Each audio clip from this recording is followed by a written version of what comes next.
all over the place. So we want to give you some methods, some quantitative methods early on in your research career to start helping you with endogeneity.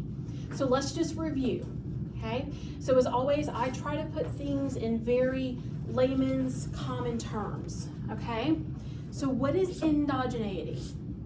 All right, you're trying to model something, a Y, your outcome, your dependent variable, right? In our case, we're trying to, thank you, Sean. We're trying to model, in our lab case, we're trying to model export growth, right? Is a firm gonna have any export growth, okay?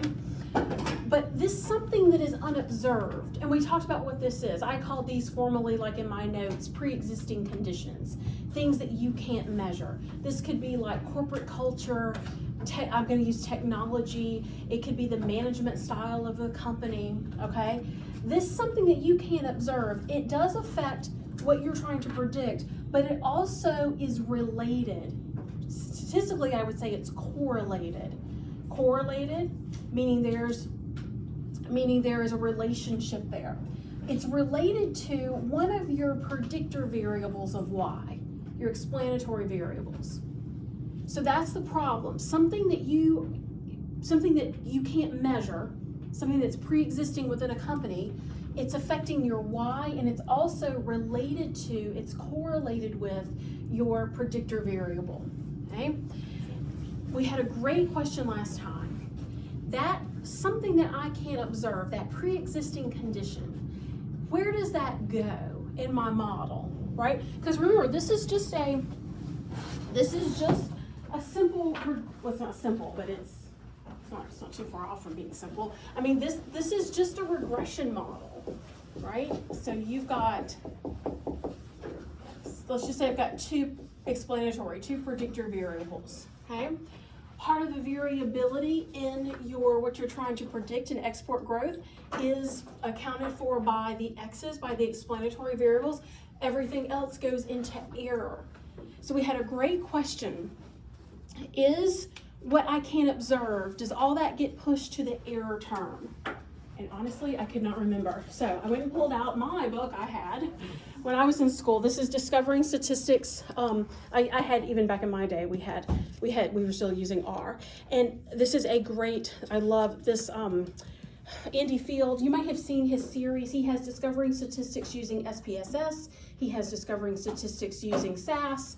I had the R when I was in school. I mean, there's like everything about statistics is, I mean, it's huge. I mean, you see, and I have read it so much, I've literally like worn the pages. But here, I had to go back and look. He has a whole chapter on random and fixed effects, and yes, it does.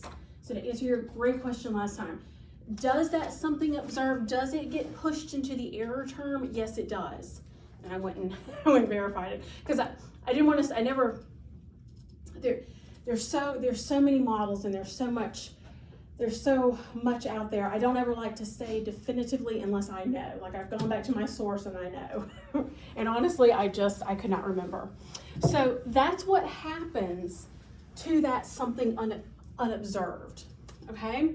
All right, so if X is correlated with that hidden thing, what does that mean for your model? This is just review. The estimate of X, the estimate of whether the company is going to adopt an international strategy or not, that estimate, that coefficient in the model is biased, okay? Causing you issue. So here's just a really simple example, okay? Some firms have really good technology, right? Better technology increases export growth. It does, it affects it, absolutely. But better technology, could it also make a firm more likely to adopt an international strategy? Absolutely, you can make that case. Better technology could be correlated with whether an organization is gonna adopt an international strategy or not. Technology is not measured. Technology would not be included in the regression. This is not one of your explanatory variables. It would be pushed into that error term. So what do you have? You have technology affecting your Y, affecting your outcome. Technology is correlated with one of your explanatory variables. Boom, you've got endogeneity. And you should, I think as you as you think about your research, and because I mean, I know when you start looking at these databases, there's all this data and you can just get lost in the minutia, I know. But you have to like come up back to the 50,000 foot level and just ask yourself, does something unobserved affect your Y? Does that something unobserved, could it be correlated with your X? If yes, then you got an endogeneity problem. Okay. So this is just a review. I'm just getting our minds back into the context of our problem that we're going to have. Okay. And again, I mean, almost all of you, if you are doing a quantitative study in international business, this is going to creep up. Somebody on your dissertation committee is going to ask you about it. If you are thinking about taking your dissertation and publishing it, which you should be, especially if you're going to a university and thinking about rising through the ranks, you should definitely be writing right now. If you're at that point, you should be writing as if I could get 1 or 2 papers out of this dissertation, because the more papers you get, the more it will help you get, if you're going to a tenure-based university, it'll help you get the golden rule of tenure. So it will help you as you move through the academic system for sure. Okay, so and like we talked about before, so you've got this problem, right? There's no one quantitative model that's going to fix this problem. The art in all this is how you deal with it and how you make the case of how you dealt with it, right? Like I've shared with you all before, I have seen some really basic models get through really good journals because they just did a really good job describing the endogeneity problem and describing what the model would and would not fix. In other words, they just had a really strong limitation section, you know? So this is why at the end of your day 1 lab, one of the things I asked you was, so those of you in Dr. Jakar's class, you all basically redid the lab and you answered the questions, you turn that into him. But at the end of that, the fixed effects model that we created last time in class together, I said, pretend like that is your final model and you are making a case to your dissertation committee or to a journal editor of why this is your model. Okay, so let's see, what did I, at the end of that, I've got the lab.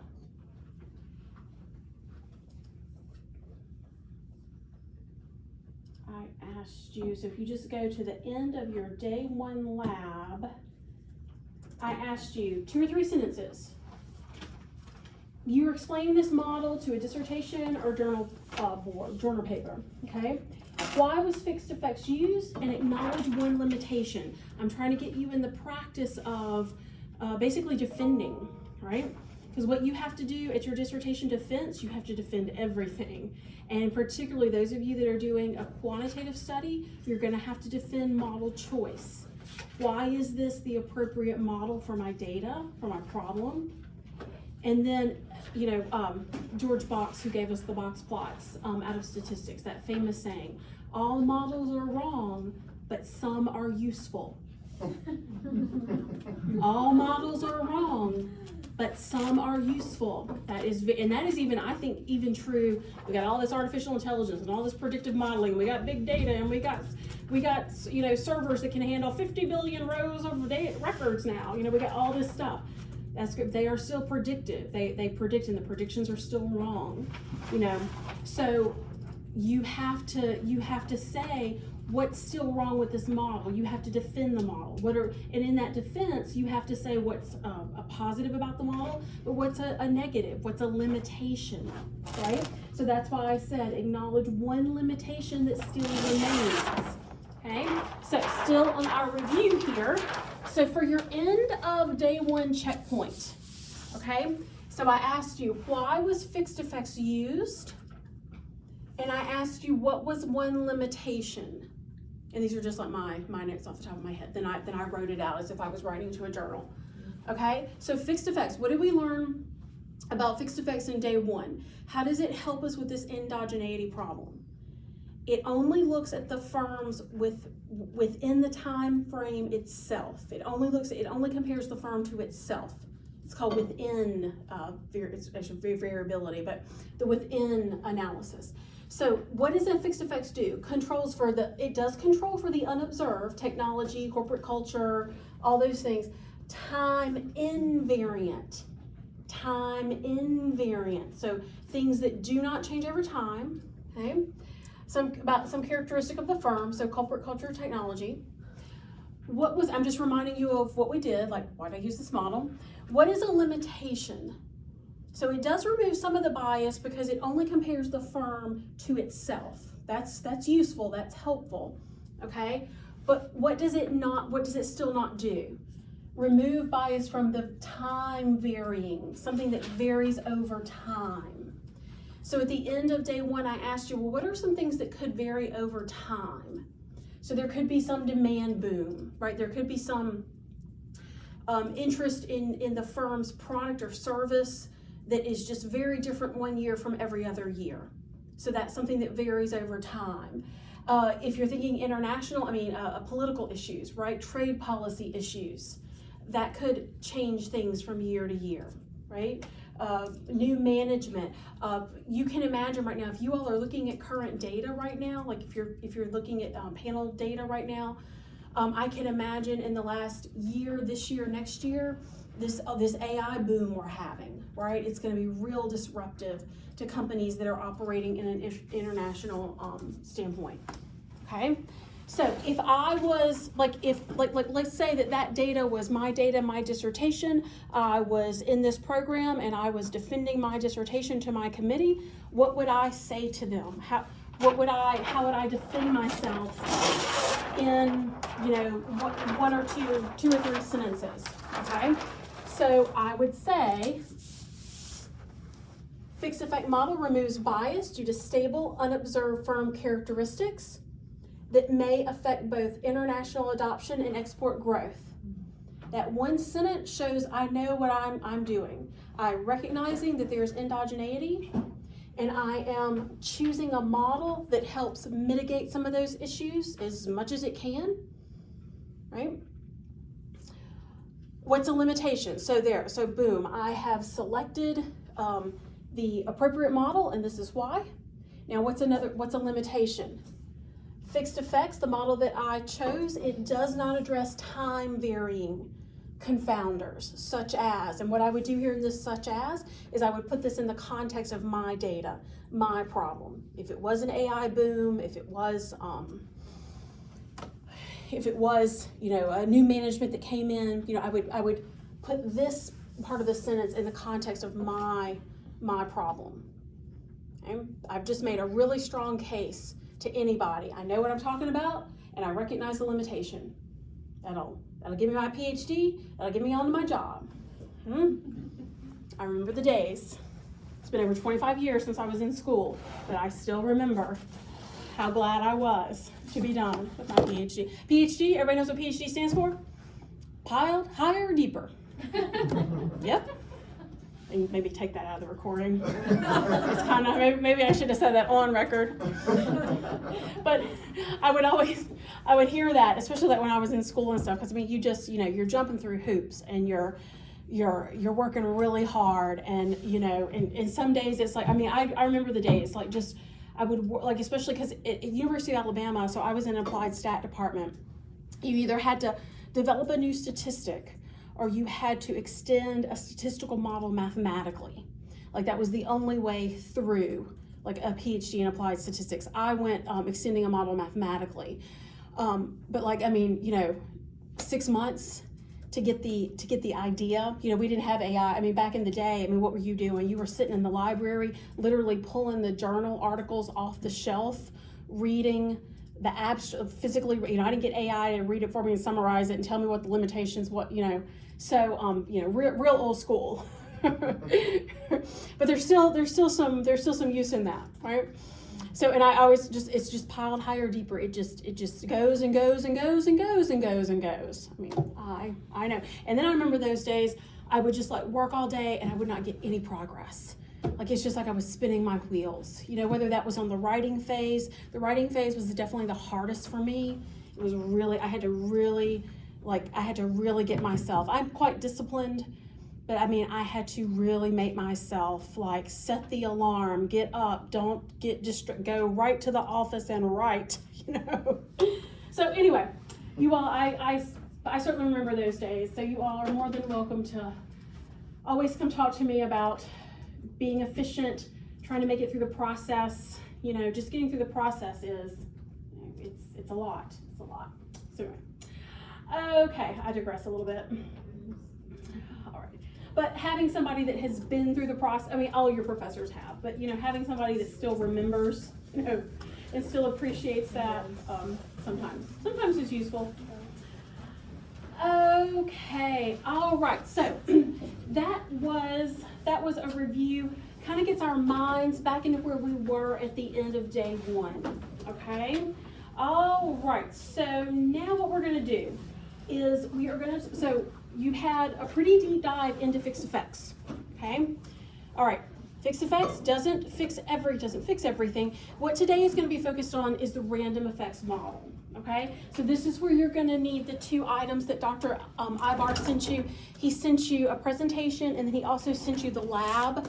And I will go print your lab here in just a minute if you want a hard copy. All right, so let me get presentation here going.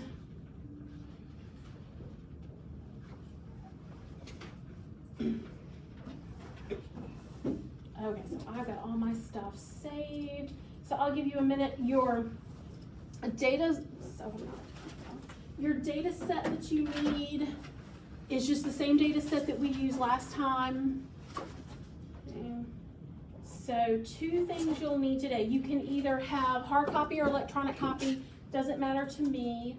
Your eViews lab, the day 2 lab, and I'll have you a hard copy here in just a minute. All right, and then the random effects model class notes. And today is going to kind of work like last Thursday did. We're going to talk a little bit about random effects, and then we're going to go into eViews and we're going to build a random effects model. We are going to stretch a little bit with what we've done because now you're going to have a choice of 2 models. So which one's correct? Which one should you use? Okay. Well, like in statistics, there's a test for everything. There's a test to help you choose. It's called a Hausman test. You may have done this in some of your classes. You may have not. It will help you pick between a random effects versus a fixed effects. Okay. And so that's what we're going to do. So it won't take us long. We'll rebuild our fixed effects if you didn't save it. We'll build a random effects and we'll say, okay, well, which one is appropriate for my data? Okay. All right. So just a little bit more review. Again, just to get our mind into where we were. What was the big point of last week's workshop? Kind of comparing OLS, ordinary least squares, to fixed effects. Okay, so all that I just wrote out on the board, the bias and all that, how does fixed effects get at the heart of endogeneity? How does it help you fix that problem? By comparing the firm only to itself over time, and only to itself. That helped you remove some of that bias. Okay? But as we know, fixed effects does not eliminate all endogeneity, right? That was one of my limitations that I wrote down. Okay? So kind of got my mind back into where I was. You had a take-home assignment. Those of you in Dr. DeCar's class actually had the assignment for a grade. Okay? One of the things you noticed in the take-home assignment, and even in our in-class work together, when we ran, so the first thing we did last week is we said, I'm just going to pretend like I don't know what I'm doing. I'm just going to run a panel regression ordinary least squares. And I got some coefficient for international strategy. Then I got a little bit smarter. I introduced you to fixed effects. We ran a fixed effects. We looked at the coefficient for international strategy. And we noticed that it changed. Fixed effects actually was smaller. Okay? But even with that, endogeneity still remains, because we even listed some of those things that I listed out on the board just a minute ago. There are still time varying characteristics, explanatory variables that I cannot measure.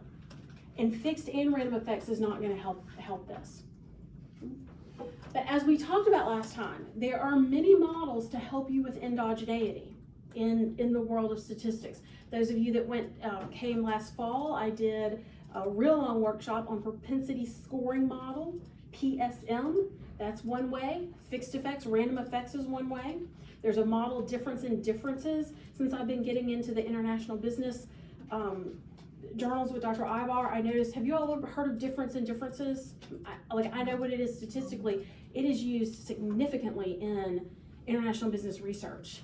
So that's also another one. I might do a fall workshop on difference in differences. That is a big one that is used for endogeneity. Okay? But so are these two today, right? Fixed effects and random effects are really big to help with endogeneity. Okay? So you've got these options. Yes, Richard. I want to ask something. Reading the articles for my dissertation, I've been coming across two-step GMM model. Does that also help to address indigeneity? Yes. Two-step GLM is generalized linear model. Yeah. That is also another one that will. I could do a workshop on that one. I remember having a whole class in GLMs when I was in graduate school. But that's generalized linear model. And what's the difference between a general and a generalized linear model in statistics? Panel regression is a general linear model. When you're doing something like this, there is a direct relationship between the X and the Y. You give me an X, I can plug and chug in here. If I know the parameter estimates, I can give you a Y. A generalized linear model, logistic regression is the classic example. When you, logistic regression, when the Y is binary, you actually don't model Y directly, you model the predicted probability of Y, the log of the odds. This becomes your left-hand side. Anytime the left-hand side is a transformation of Y, that is a generalized linear model, a GLM they called. And normally when you, So what about also the GMM? That is the gamma moment. What is the other M? I can't, it's a gamma. Gamma though is just, this left-hand side is just a different distribution. That's all it means. Yeah. You could work through that. Absolutely. And actually I'm on your committee. You might be working through that. So you've got all these options for all these different statistical models that handles this endogeneity problem. So is fixed effects always the best panel model? Well, we're going to find that out today. There's tests, right? And Richard, when we get into your dissertation, like if you're trying to decide between a GLM and a GAM and all that stuff, there are actually tests that will even tell you which one of the generalized linear models you can select. So there's always statistical guidance. Yes, good. Okay.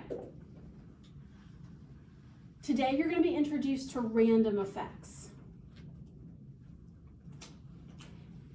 And what random effects says is when you're using fixed effects, you're only looking at the firm within itself, right? But you know that there is some information across firms that may be useful. So what random says is, can you use the within? So just looking within itself like I do with fixed effects, but also could I bring in some information across the firms or between the firms? Okay. So instead of removing the differences, random effects tries to model them. So this is what random effects does. Okay. And of course, there's every statistical model, there's assumptions. And as always, I do try to kind of put this in plain language. I try to keep it layman's terms because I'm not trying to turn this into a statistics seminar. I'm trying to help you apply these models.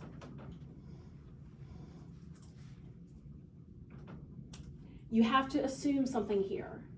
And this is getting it back at that heart of correlated, what we talked about at the beginning when I was talking about is the unobserved correlated with the explanatory variable. You do have to presume that specific characteristics, that they are not correlated among the explanatory variables. Okay. And this is where your statistical test will come in.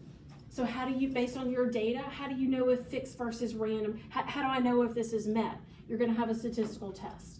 I'm just telling you what the assumption is. Okay? So the firms may differ, but those differences are due not to some variable that is correlated among, like, across them.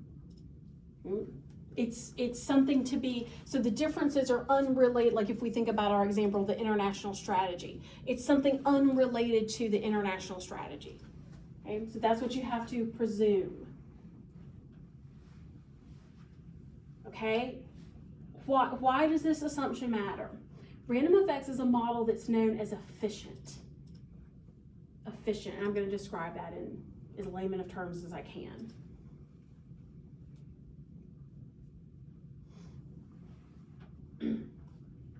If you can use random effects, you want to, because it's trying to help you explain something more about export growth using more information, right? It's efficient. That has a very it is a statistical meaning. So you know, I came right out of math and statistics. I took 2 years of something called math stat. You all take classes, it's the same thing in the business world, they just call it econometrics, right? Efficient has a very specific meaning in statistics, in econometrics, okay? It doesn't mean that the model is more accurate or more correct.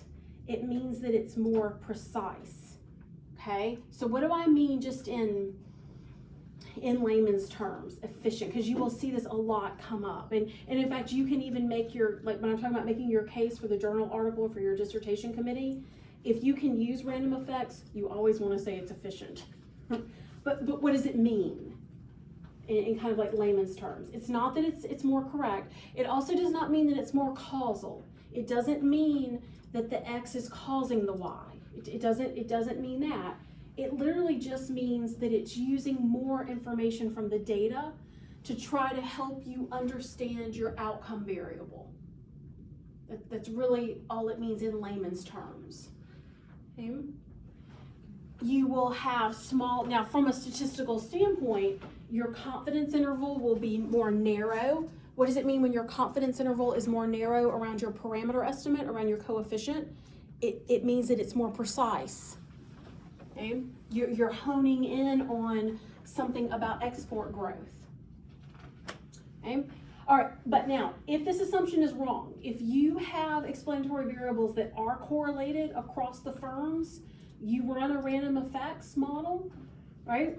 And it's correlated, it's wrong. Well, you've just brought endogeneity back into the picture, right? So this is why you always want to, and some of you, I am on your committees, I'll definitely be guiding you in the correct statistical direction, but for others of you, I'm not. So you are going to have these choices of these models. There's always a statistical test to help you know what direction to go. And there is here today, you're going to see there's the Hausman test. It tells me, is the assumption met or not? Okay? There's always a direction. Okay? So just layman's terms. No statistics involved. What do? Fixed effects or random effects? Fixed effects says, I don't trust differences between firms in layman terms. I don't trust the differences, meaning the differences, the explanatory variables among them, they're not correlated. They don't depend on each other. They're dependent. Random effects says, I'm okay if there's differences between the firms. You can literally think of it. Okay? So how do you know fixed versus random? Well, it depends on your number one main thing, your data, right? What is your data? What is your research question? What is it that you're asking? Like in here for our 2-day seminar, we've been asking, does international strategy tell me something about export growth? That's kind of been like my research question, okay? And the assumptions of your model. Yes? Why would you pick coefficients that are correlated in the first place? So back to the endogeneity. problem. It's not that I'm doing it. It's the endogeneity problem that I cannot get away from, right? So endogeneity. I'm trying to model a Y. I've got a predictor, an explanatory variable, okay? There's something that's unobserved that affects Y, but it also affects the explanatory variable. So it's correlated. This something unobserved, right, is correlated. So it's not necessarily that I'm picking them. This endogeneity problem just creeps up because there's something that's unobserved that's affecting what I'm trying to model and one of my explanatory variables. So it's always, so yeah, I mean, if there was a way that I could, like in my technology example, if there was a way that I could quantify technology and put it in my model, I would. Like in this case, it's the technology, in this example that I went through, it was the technology that was unobserved that was both affecting my Y and my explanatory variable. So going back to the question, do I trust the differences, right, or do I not? So in my data, if I can say, you know, the technology across all the firms is pretty much the same. There's not differences among them. So if I can trust that, if I'm pretty good with that, then I've got a really good case for random. Because random goes across. Yes? Professor, is there burden of proof on the researcher to prove that endogeneity exists? For example, does there have to be a research that supports that, yes, technology does affect the variables? No. You just assume that it affects. Right. You get some, so here's where a lot of it creeps up as, especially like this is the world I do not live in, right? This international business world. But like, okay, so you're at your dissertation defense, right? And one of your committee members, like let's say you've got some data like this, and they say, well, let's say your data goes from 2015, by that time maybe 2026. Somebody could ask you, well, did you take into account the advent of AI? Because maybe in 2016, maybe, we didn't have AI like we do now, but now, like basically 2 years ago in 2023, it started creeping up. So it's more these ideas that people think of could be, because that's a very valid question. Like if you were dealing with something with AI and international business, did you think about that?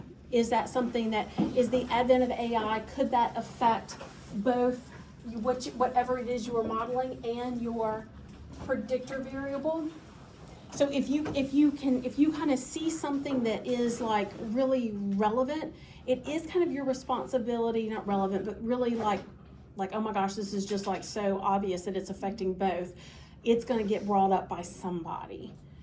So you don't really have to prove it. You just have to say, like I noticed some of the journal articles that Dr. Ibar has been giving me, the way that the authors word it, they'll say, it could affect, it may affect,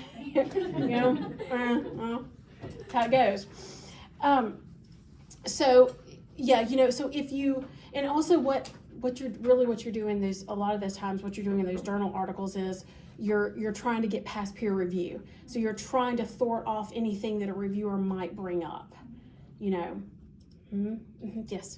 I was just thinking about the work that I'm trying to do, my research, and I'm seeing exactly what you're saying, because if I'm looking at impact on bank performance, which is the Y variable, and the X is fintech evolution, then the advent of AI will impact both bank performance and fintech evolution. Huge. I can't measure AI. Yes, and any reviewer, anybody on your dissertation is going to say, did you think about the advent of AI? So cut them off at the pass. Don't let that be a reason for them not to pass you on your defense. Yeah. Or get that A+ journal article.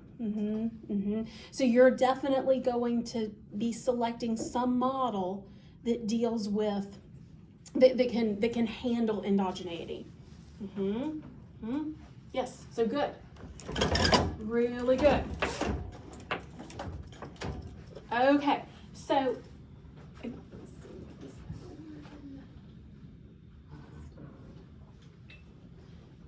kind of, again, just really layman's terms, just kind of the first thing you need to ask yourself, just like Richard said, do I trust the differences between firms? So I'm not expecting you to answer this, but so Richard, do you think that all the firms in your sample, do you think that they have all handled AI in a similar way? Do you trust that? No. Probably not, right? I don't trust that. So then you probably want to go with, I think I said earlier random effects. It's fixed effects. It's fixed effects. If you think they've handled that in about the same way, then you trust them, then random effects. Okay? This is just first go round. This is just thinking about the choice of models. Right? But also, like Richard, with your data, you definitely though would want to do what we're going to do here in a minute. How do you know? How do you know? There is a test. You can say, is the random assumptions effect, is it believable?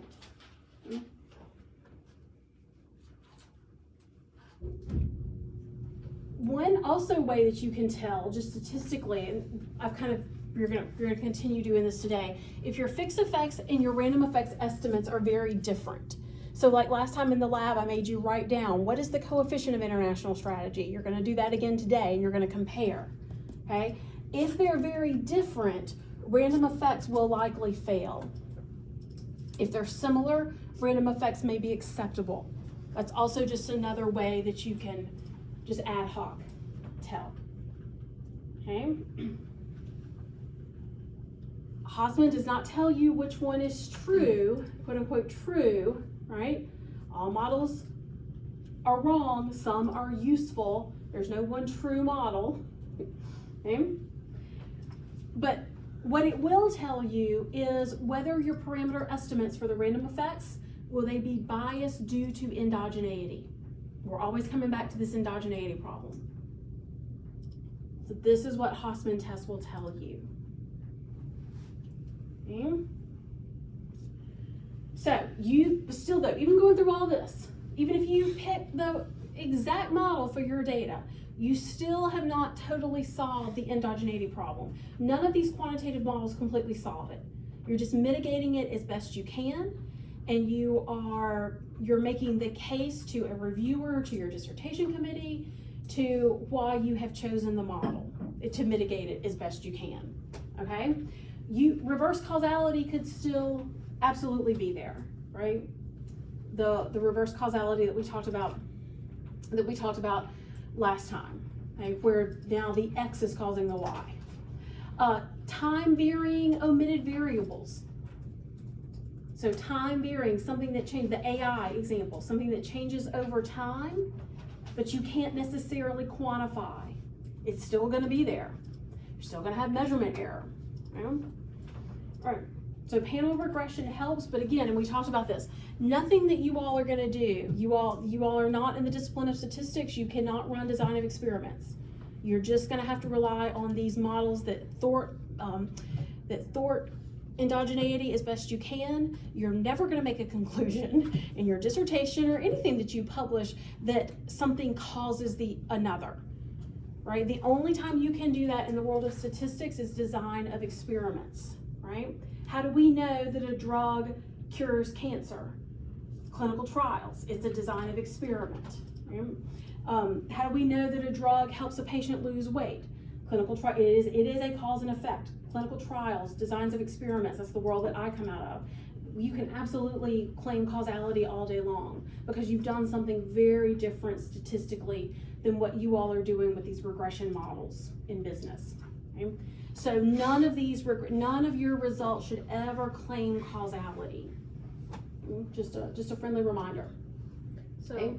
Mhm. maybe it shouldn't be like completed by a survey, for example, if we have sample for firms. So, and we have like, well, statistically, this is what shows the model. And then, because we have doubt, a certain variable missing or whatever, so it might be completed by survey, CEO in interviews or something like that, right? You could try to measure it to the best of your ability, like through survey data, things like that.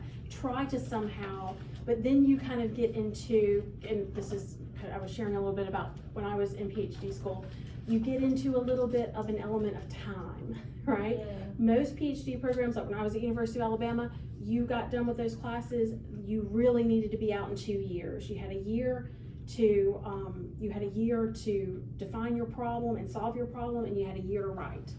And that was pretty, but it was 3 years of classes. So like I was in PhD school for 5 years. That was after my master's. So 3 years of classes, 2 years on the dissertation. And that was pretty, for a big R1 school, that's pretty, I was average. That was very average, but that's what they wanted. So, and also like I remember being in school, I wanted out because I wanted a job. So when you get into, especially this international business world that you all are talking about, it could take you years to collect some data like that. You know, on an international company, imagine, I'm just making this up, imagine trying to survey companies about the advent of AI and trying to measure that. I mean, that alone could take you years. I mean, I'm not at all trying to get you to not do that, but you also have to be a little bit practical with what you can do. But if it was feasible for you to do that, absolutely. If there was some way that you could, and maybe not even you doing it, but maybe you finding a website of a company that had done surveys for, you know, still like doing due diligence and trying to find some data on that variable that you think was not measurable. So you could be a little crafty and do things like that. Yeah, the thing, if we see it, I mean, if we're statistically, we see that it's not like completed. There are, if you have the square whatever, 23%, so you have 70, which is not explained. So we have to put, I mean, if we stay at this stage, we didn't like bring that much explanation. So Yeah. what we are doing is making sense or not. So the R squared is extremely domain specific. I have, because I've done a lot, you know, being an applied statistician, I have worked with so many different types of groups. I have worked with epidemiologists that would jump up and down if they would get an R squared of 5%, because the models are so difficult to quantify. Okay. So, like in this world of international business, like let's say you've run your model and your R squared is 26%. Well, look into the literature. You may be beating a lot of people. You don't know. Yeah, I know for firms it's a good one. It's right. So that could be good. Good. So that's really relative, you know. So if you've increased it a little bit, even by 1 or 2%, that can still get you published. Absolutely. Even by 2%? Absolutely. I mean, just absolutely. Because again, the way. And this is why I'm trying to, some of these exercises I'm giving you, I'm trying to get you in the habit of writing. A lot of this is about defending what you have done, right? So I mean, there's kind of two big things to a dissertation. There's one of the big things is you have to go into the literature and you have to figure out where are you going to move the needle a little bit, right? You don't, in your dissertation, you're not trying to move the needle this much. You're trying to move it this much. You're trying to graduate. So what is it that you can do that's a little different, a little novel from everybody else? So you got that going on, and then also you've got to get past your committee. You more than likely want to get published, and a lot of getting published. This is what I was talking about earlier with the way I'm making you, but I'm asking you to write up some of your results. Is defend your model.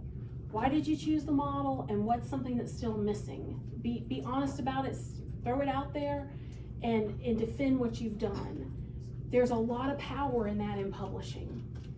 I have a question on, so let's suppose that there is a paper has already been written, and then I'm going to, it interests me, and then I gather the data, the same data, like I'm gathering the same data but in different years, and then I am running the model again, and then I get a better R-squared.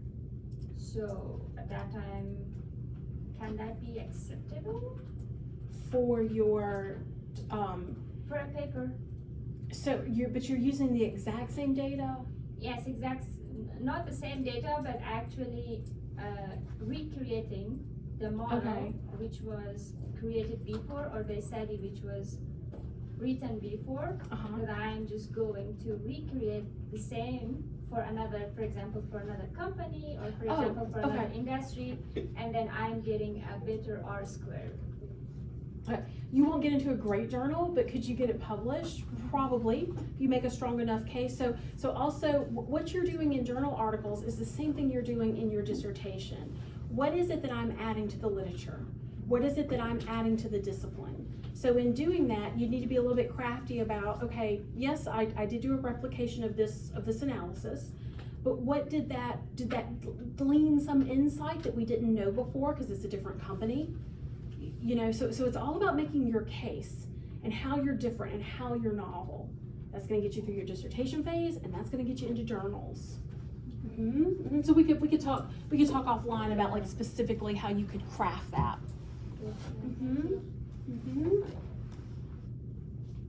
Okay, so what do reviewers expect? Justification. Why did you choose the model you did? Discuss endogeneity. If you know it's a problem, go ahead and just get it out there, start discussing it. Acknowledge the limitations. You're not going after perfection for anything you do in research, right? But defensible reasoning, this will get you a long way. You've chosen something that is logically correct, statistically correct, and you've defended it. That'll get you. I have built almost my entire research career off that kind of thinking and that pattern. Okay, then we had a great question. We're gonna stop here, we're gonna get into the lab. We had a great question about when we built the fixed effects model, what mathematically did it do? What's your name? Stella? Stella Emma. Stella Emma? Yes. Stella Emma, great question the other day, asked me in our day one lab, when I did the fixed effects, it was something to the effect you asked me, what did it do to the model? Yes. Okay, so I thought about, yesterday was snow day, I was like, what am I gonna do? So what I tried to do yesterday was, I added this in yesterday, I'm gonna try to visualize for you at the end. Let's maybe do it at the end because then you'll have run both models. But I've gone through here and I've done some visualizations for Stella Emma, but for everybody, about what the fixed effects versus random effects is doing visually. But it's also going to help you understand what the model's doing mathematically, but we're going to do it visually, without all the math. Because I don't know if I'm teaching calculus this semester, and nobody's really excited about being in there. So I don't know how excited we are about math, this group, so I'm keeping the math fairly light. Okay. All right, so I printed your hard copy lab. Let me go get it, and we will take a break at 3:15. Okay, all right, so as you're just kind of getting settled in, get your day 2 lab, the Word document. Yes? Just a quick one, just to help you to plan how the session is going. What time are we ending this class? Oh, Because 5. We are ending today at 5. 5. Okay. We didn't know that. Oh, I sent Dr. So that's fine. Oh, no, I sent Dr. Ibar though, because those of you who had me in class, you know, I'm quite regimented. I sent him the times, 2 to 5 today. Well, we are okay with that, just that we didn't know, but we are fine with that. Best part about analytics class is when it ends. 5 o'clock. Okay, all right, let me go get your copies, and then, so at 3:15 we'll take a break. I waste about hour and 15 minutes, I take a break. We'll take a break 3:15 to 3:30. We should wrap it up, by 5. Okay. All right, let me get your copies.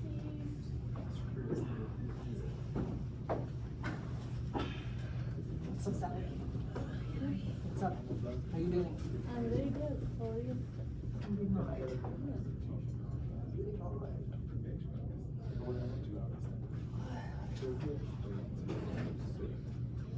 I will get to see I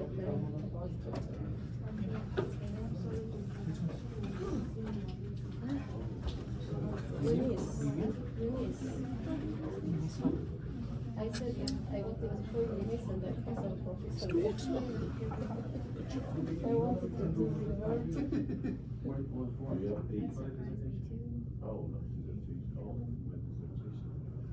Because the last time I asked about the ear term, doctor, I would say that fragility is not Really? this time. How are you?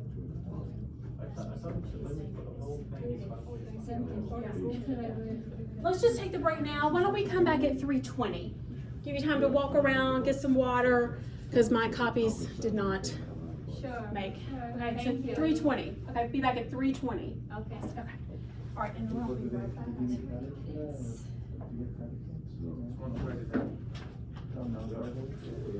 It's just symbolic, just say your prayers.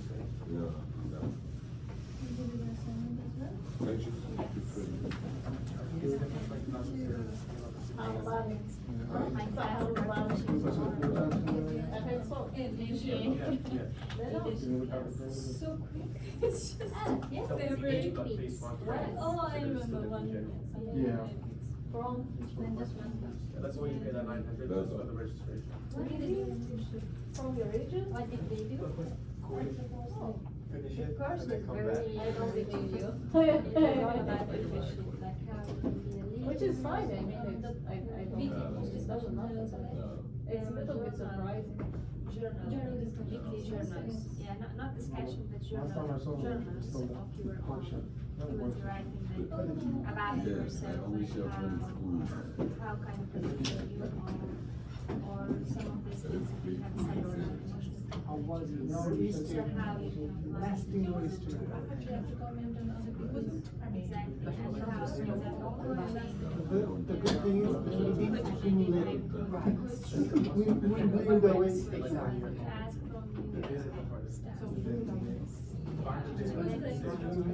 But it's not what to do with it? Because that's most of it. So you are just going through what we learned last week. That's it. There's literally nothing. I was coming on campus. Exactly. Yeah. I thought it was the same day. I think like Boston and New York got more. No, I only because it's more of my other one was transferred from my master program. Oh, it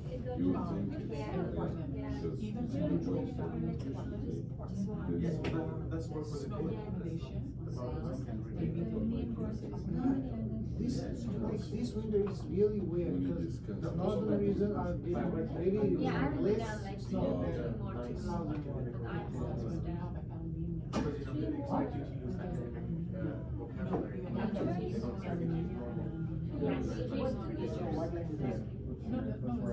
Nicely written. Then the 3 more terms. 1 year.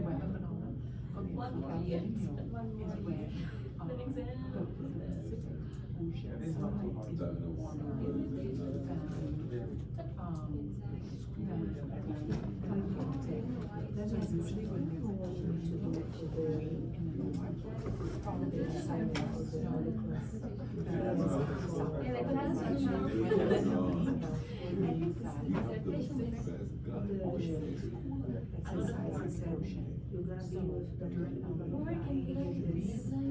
The guy like the president. So concentrated. That's not it. Because one class.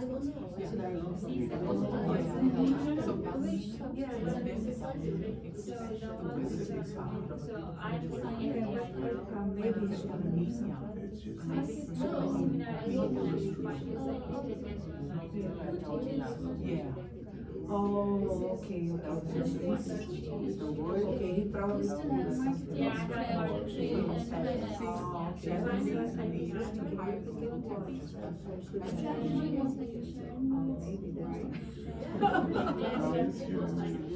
I'll get 5.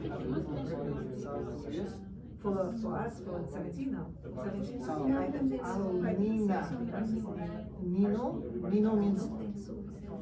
Nino means like Nino means.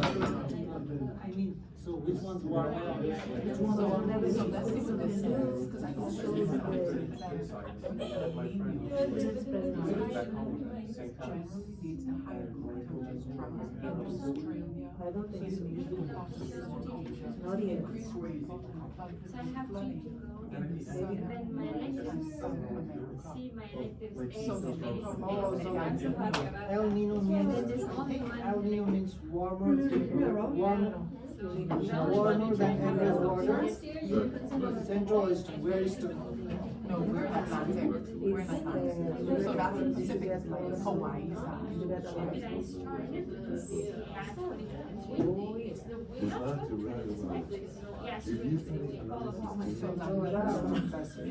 so we're not passive, we're you active. reach into the third So grade. when That's one of my electives. went into Romania, and the temperatures are cool. Yeah, they transferred this one, but then they transferred the office finances in 617. That's the reason, so all the way, like, all the core temperatures from down. Yeah. It's literally. Yeah. So first, I talked to my advisor told that I couldn't. Yes, because I remember last time. Exactly, yeah. And then Dr. Iber also said, yes, and then Dr. Iber actually drove me to also. Yeah, so I emailed the registrar office and because of my classes, I have taken my classes, and I have to start all of this class, international business, and I need to just same class to see yes,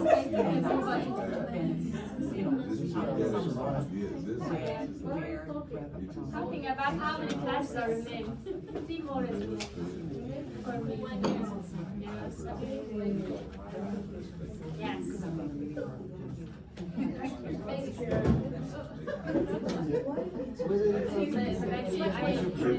But I know that you're so lucky. I'm just from goodness in this. I This way, you put my face, you can put my face. So they have to use something. And I will show them that they don't have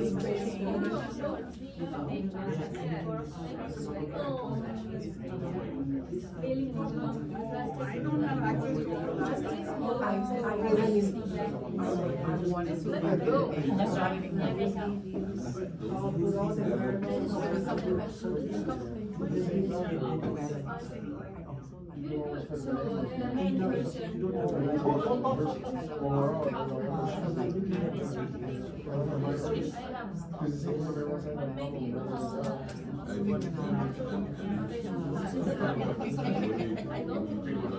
so whenever they are what are you doing? PhD in the morning, what are you I like to see the first Bible.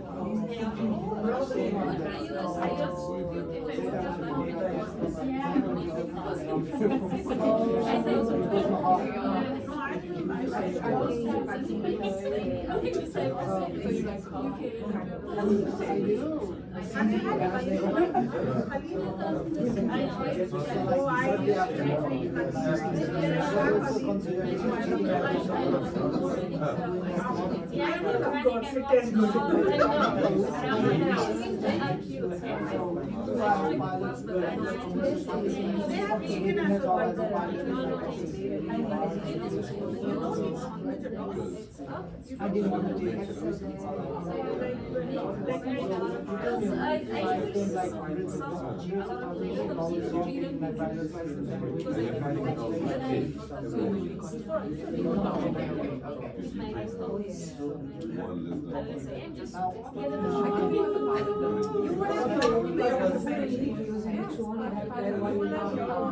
always captain and doing the show. That would have something awesome. Because it's not Captain Circle.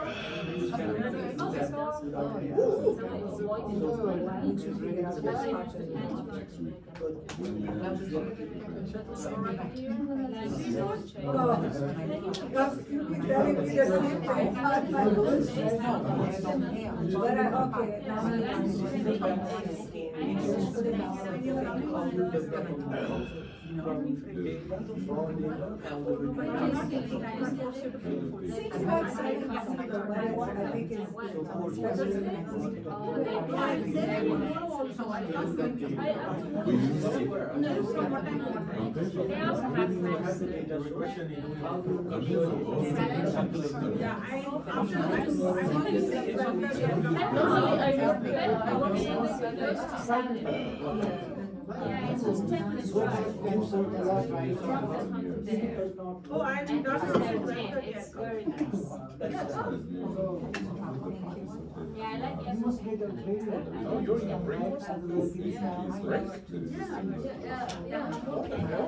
She gave break because she's getting the printout. Yeah, I will get showers. So I come and of course.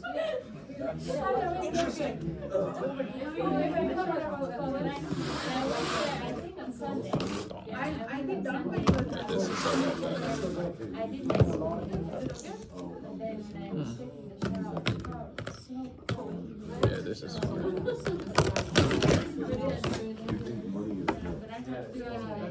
They don't have do you like it? They are really good. Yeah, you didn't have it last time? There's a thing called. See, she Just can. like. You can sell that in a dining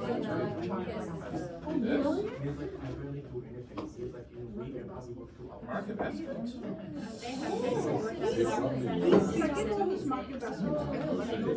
I sold that to the restaurant. I will take that. Yeah, for restaurants. For restaurants. They give me things. They give me things feedback. No sweet enough. They have a lot of them. They have actually separate places for swimming. I mean, this is already dessert. Who cares about healthy way of eating dessert? I think people sugar though. That's why they do it. Actually, one of the blended. Oh, yeah, they have. Okay, I will think about this. I was going to say, Elisa, this is nice. Actually, this time I like it better. Always. This is fresh made in the morning, so I don't know how to do that. I like the ice skating ones. Texture? More than 2 decades. You guess my age now? Same texture as last time. I don't know. A lot of. Okay, I this don't time might remember last be. time, I only remember I think. Okay, this time might be a little more moisture.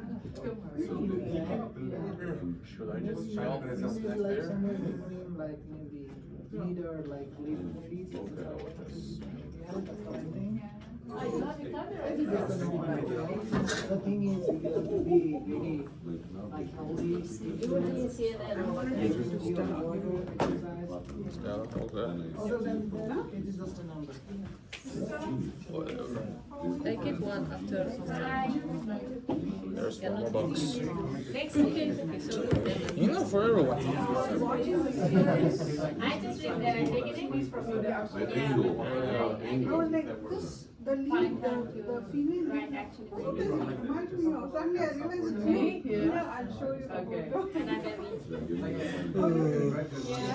You're a very respectful person. You're just asking what did you do? But thank you. Thanks for reminding. Yeah. Yes, thank you. So genetic. You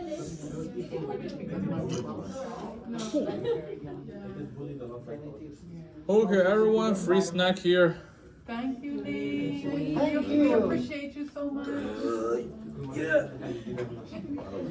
East to west, Lee is the best. Just praise me. We love praising you, Lee. Thanks, Lee. All hell Lee. Thanks, man. I'd probably be fast. Do you want to have some? Thank you, Lee. Thank you, lady. Thank you. Go ahead, ladies first. Thank you. Is this a cheese? No, there's add milk, sugar, and vanilla. Unless you have some lactose tolerant. No, even lactose tolerant is fine with this. It won't kill you.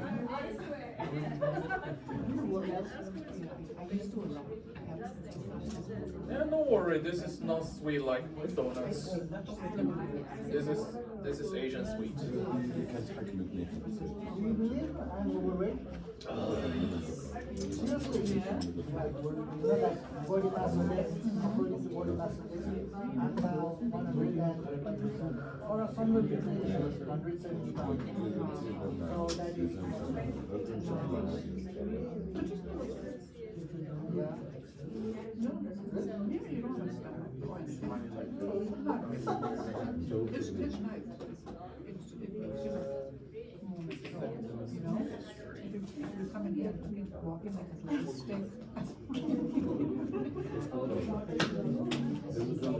We might have thought she was in the wrong class. So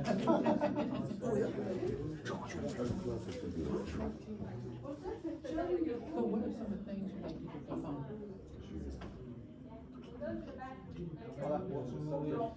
Listen to songs. I like to travel.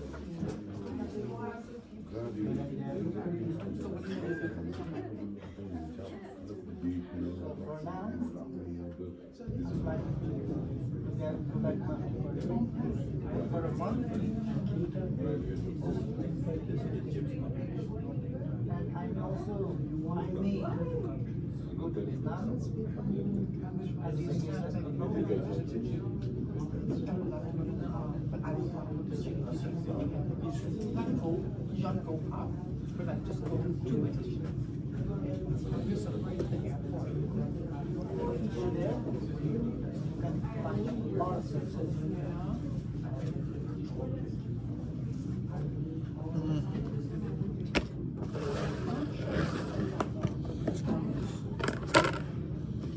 You know, like the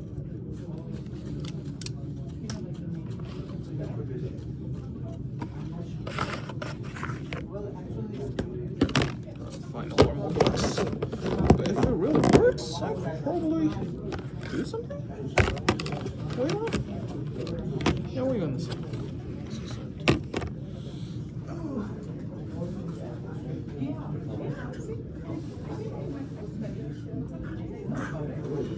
Sherpas refer primarily to Tibet, ethnic group native to Nepal.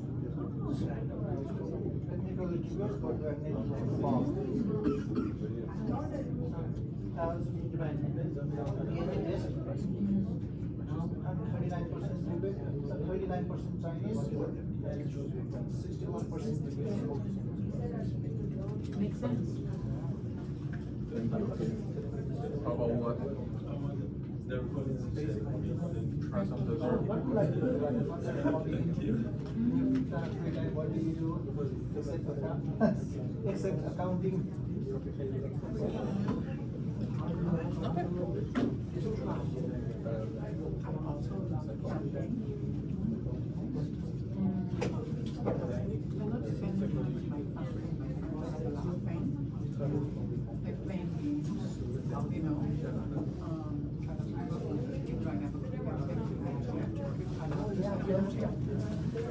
Probably be pretty.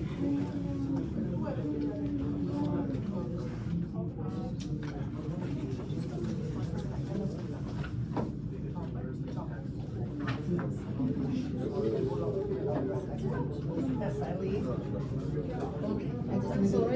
all. Thank you.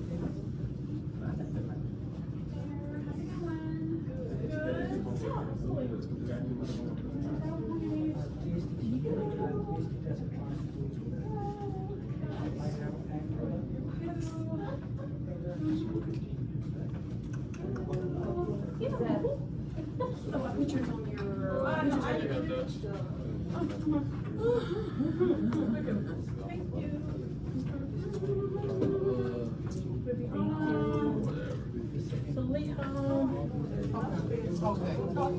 I tried, I didn't see it. Not yet. So what do you do to spring break?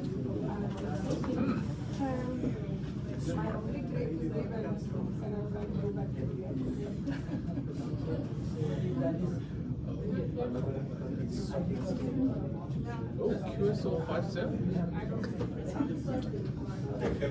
Right, right, right.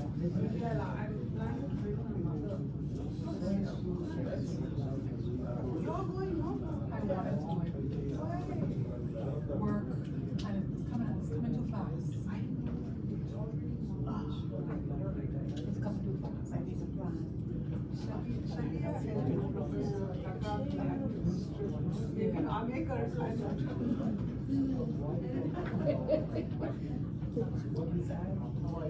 So you decided on what yet? You are not from Japan? No, in the summer. Yeah, yeah, I know it's We were summer. talking about spring, I'm trying to think. Spring? Just think. You know, Finish. You know, you're tired, like to get some rest.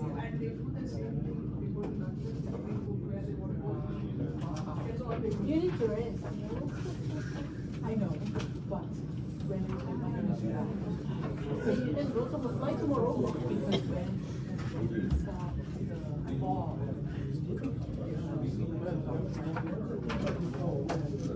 Who will have him? Yeah, no, it's crazy. Just once we have it. I never forget the week I spent for his assignments. I was sick, baby, but I keep going, I was crying. I remember a friend of mine called me, he said, how are you? I said, you know, I have to cry, but I don't have time to cry. I need to finish what one 70 thing. cents. Yes. What, you think expensive or cheap? Don't let him miss it. It's so good, but I don't know, we have to You have 70 cents.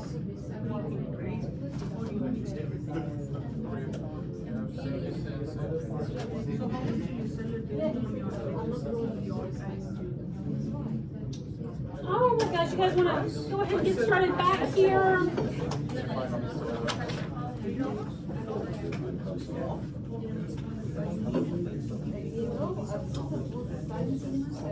Okay, all right, so what we're gonna do to make sure we get through everything, I might skip over some of the like student checkpoints. We'll definitely go over the ones that relate to random effects, okay? Because I do want to go back to the notes and do that visual of the models, make sure we get to that. Okay, so those of you that have been to these before, you know I do have very detailed instructions. I like my detail. So this is just a lab we're going to walk through. I have instructions. I do go slow. So if you miss something, just ask me to repeat, but everything is written down as well. Okay, all right. So basically what we're going to do is we are going to build a random effects model using the same data, same setup as we did last week, okay? So we want to open up eViews. You should still have your Excel file saved wherever you saved it last week. So we're going to open, so here I've opened up eViews. We're going to open a foreign file. And I'm just going to navigate, you're going to navigate to wherever you save that Excel file. The same file. It's the same file. It is the It's saved. do all files. Think about the Excel file? then? Yeah. Yes, the name It was is. IB panel sim. Sorry. IB panel sim 200, because I did 200 firms and I did over 8 years. So IB panel sim 200 firms, 8 years. This is just what you were given last week. Okay? So just same data. We're going to open that up. You're just going to roll through the editor here. Okay? And just at the last step, just like from last week, I think it's next. Just make sure this should be the default. Firm ID is the cross section, and this date is the year. And you'll just click finish. And yes, On your day one lab, I gave you a data dictionary. So in that lab that I gave you last week, I listed out every explanatory variable and your dependent variable. But just to remind ourselves, get our heads back into our data that we are dealing with. This is panel data. We talked about day one lab. What's the difference between panel versus cross-sectional data? So we recognize this as panel data. So I have 200 firms. I'm looking at the same firm. This is all the same firm, all the same organization from 2012 to 2019, right? My Y, I'm modeling export growth. And I'm using things like the amount that they've spent in R&D, their firm size. This international strategy, this is the variable we believe is causing the endogeneity problem, okay? For lots of reasons we've talked about before. Okay, so 0 means they did not adopt an international strategy that year. 1 means they did. That's important. Knowing that is important because we're not going to do it this week, but remember we interpreted the coefficient for that variable. So I had some context of what my model was telling me. Okay, and then some of this stuff is just, this was for me because I simulated this data. And so I needed, I really should have kept these in. These variables were really just for me for simulation purposes. Okay. All right, okay, so I just want to get my mind back into what I'm modeling. All right, so what we're gonna do, we're gonna create a random effects model, okay? And this may be easier for you if you have your electronic copy open. This is at the bottom of page 1. This is where we can just copy our model if you want to. You don't have to. If you want to type it out, you can. Okay, so in eViews, how do I build a regression? Menu options up at the top left, file, edit, object, quick,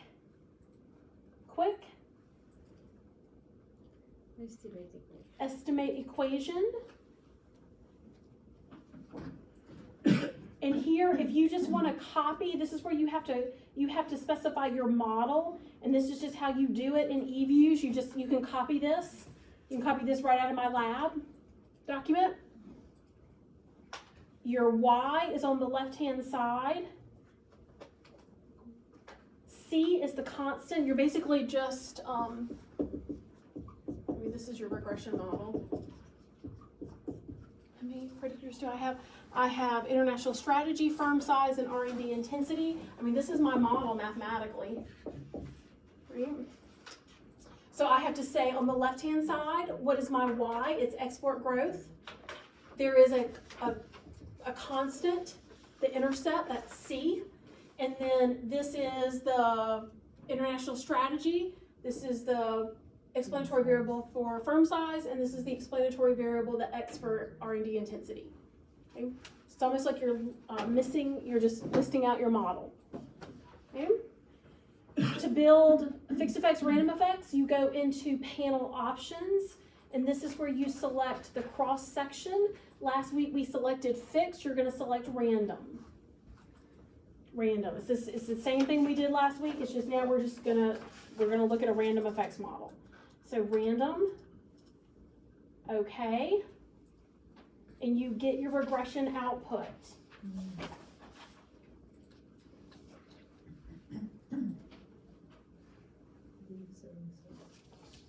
Okay, so we believe, if this was like actually my data from my dissertation, a paper, I believe international strategy is causing me an issue with endogeneity because there are other things that affect export growth that could also affect international strategy, okay?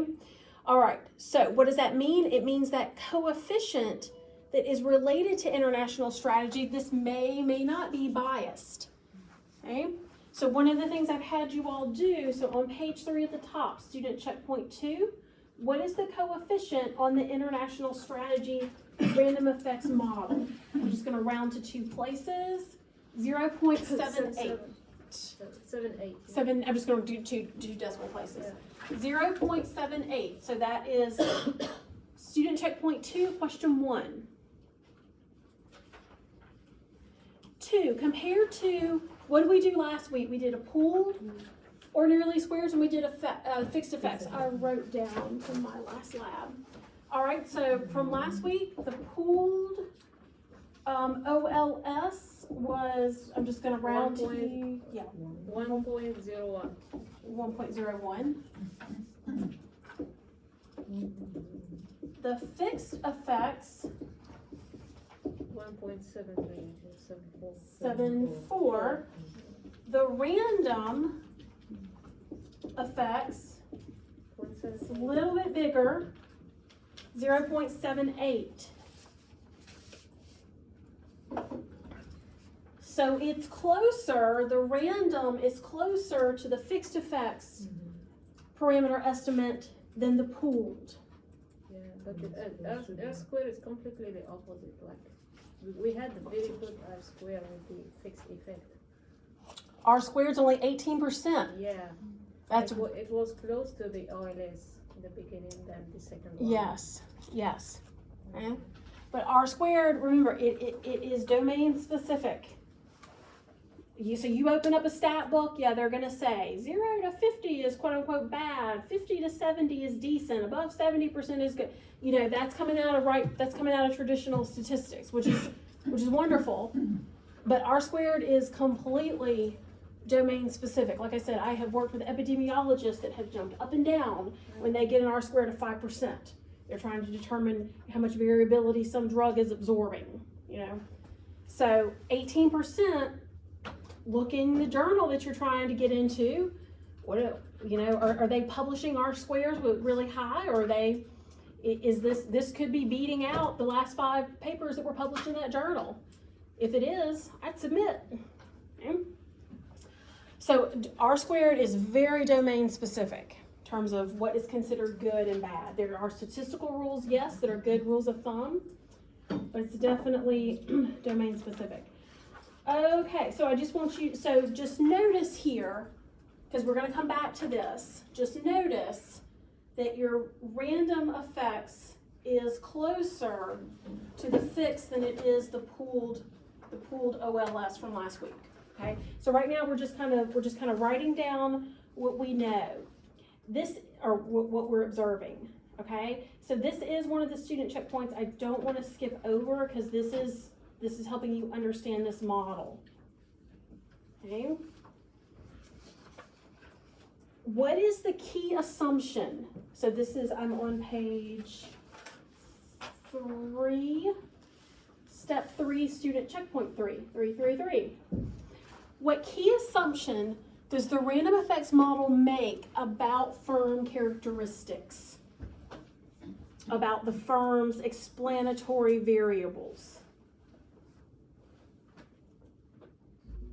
No correlation. There's no correlation. They're not related.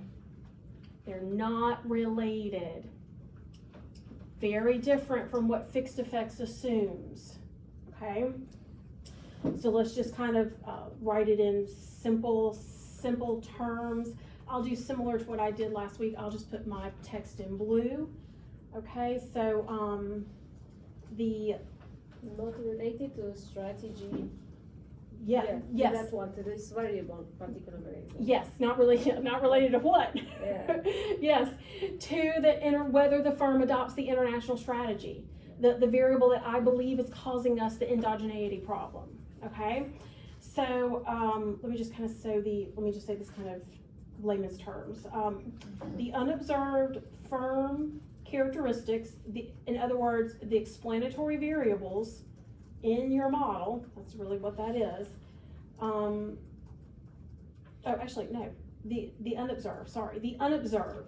The unobserved. So these are things like that you can't measure.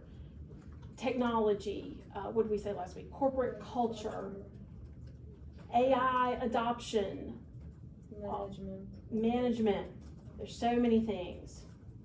Okay, those things that are not observed are not related to whether a firm adopts an international strategy or not. It's not related to that variable that I think is causing me the problem.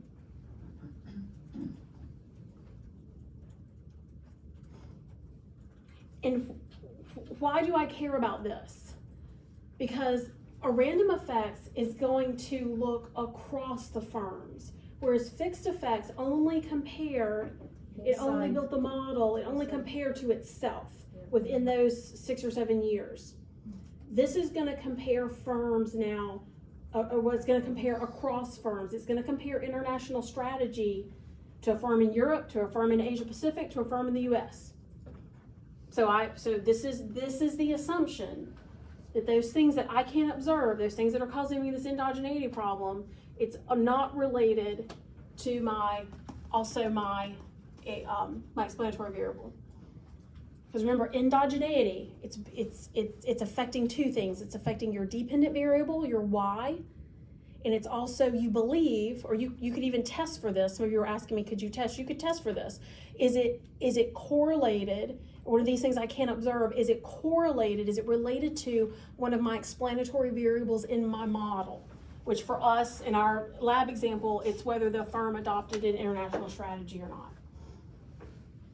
Okay. So if you believe there's no differences across the firms, good to go, run it, right? Okay, all right, but now let's do a formal test. Oh, yes. So it could be one or more, right? In this case, is the, what is it? Is the strategy, right? Yes, they either have a strategy or they don't. But it could be one or more. For example, it could be X1 or X2, not just X1. Oh, yeah, yes. Now, so these other things that I can't measure, technology, corporate culture, okay, so, right, so corporate, all that, that could be affecting my Y. They could also be related to this, but you're right. They could also be related to R&D expenditures. So if I have different things like from X3, X2, and X1, they would fall all under the random effects. They don't have to come all from the same X. Correct. I'm just for purposes of like classroom, I'm just saying, let's just pretend like it's just one. But no, that's a great point. This could be causing me an endogeneity problem. This could be causing, all three of them could be. And random fixed effects will address those differently, but you don't have to have like a special model if more than one explanatory variable. But the minute you think one of them got a problem, you're on the random effect. If I can presume that if I'm good with this assumption, yes. Good. If you though want to test it, you want to say, okay, because think about, and actually let's actually prepare for this. Okay, so here, because to do this in eViews is very specific, and it took me, even asking Google and ChatGPT, it took me an hour to figure this out. So you've got to have, in order to do this, you've got to have two different models, okay? Let's name this model. We're going to save this model, and then we're going to build our fixed effects, and we're going to name it. Let's save this model. I'm going to name it, is what eView says. So up here, see how I've got my regression output? See up here, kind of in the regression output window, how I've got view, proc, object. See how I've got name, okay? Don't call it random underscore effects, because it'll tell you there's already an object like that. So RE model, random effects underscore model, or RE model. Let's be real creative. RE model, random effects model. All right. I'm now going to, I'm just gonna minimize this a little bit. I'm gonna rinse and repeat, because I need a fixed effects model. We didn't save all this last week, but it'll just take us a minute. So up here, menu options, file, edit, object, quick, estimate equation. Let's just run the model again. You can go to my lab and copy the actual model. It's on page, at the bottom of page 1. Just copy the model, the variables that you need, put it in there. Panel options, run a fixed. Panel options, cross section, just run a fixed effects. This is just the model we ran last week. Say okay. And you just want to name this. You want to name this model, I'll call it FE. Fixed effects, FE underscore model.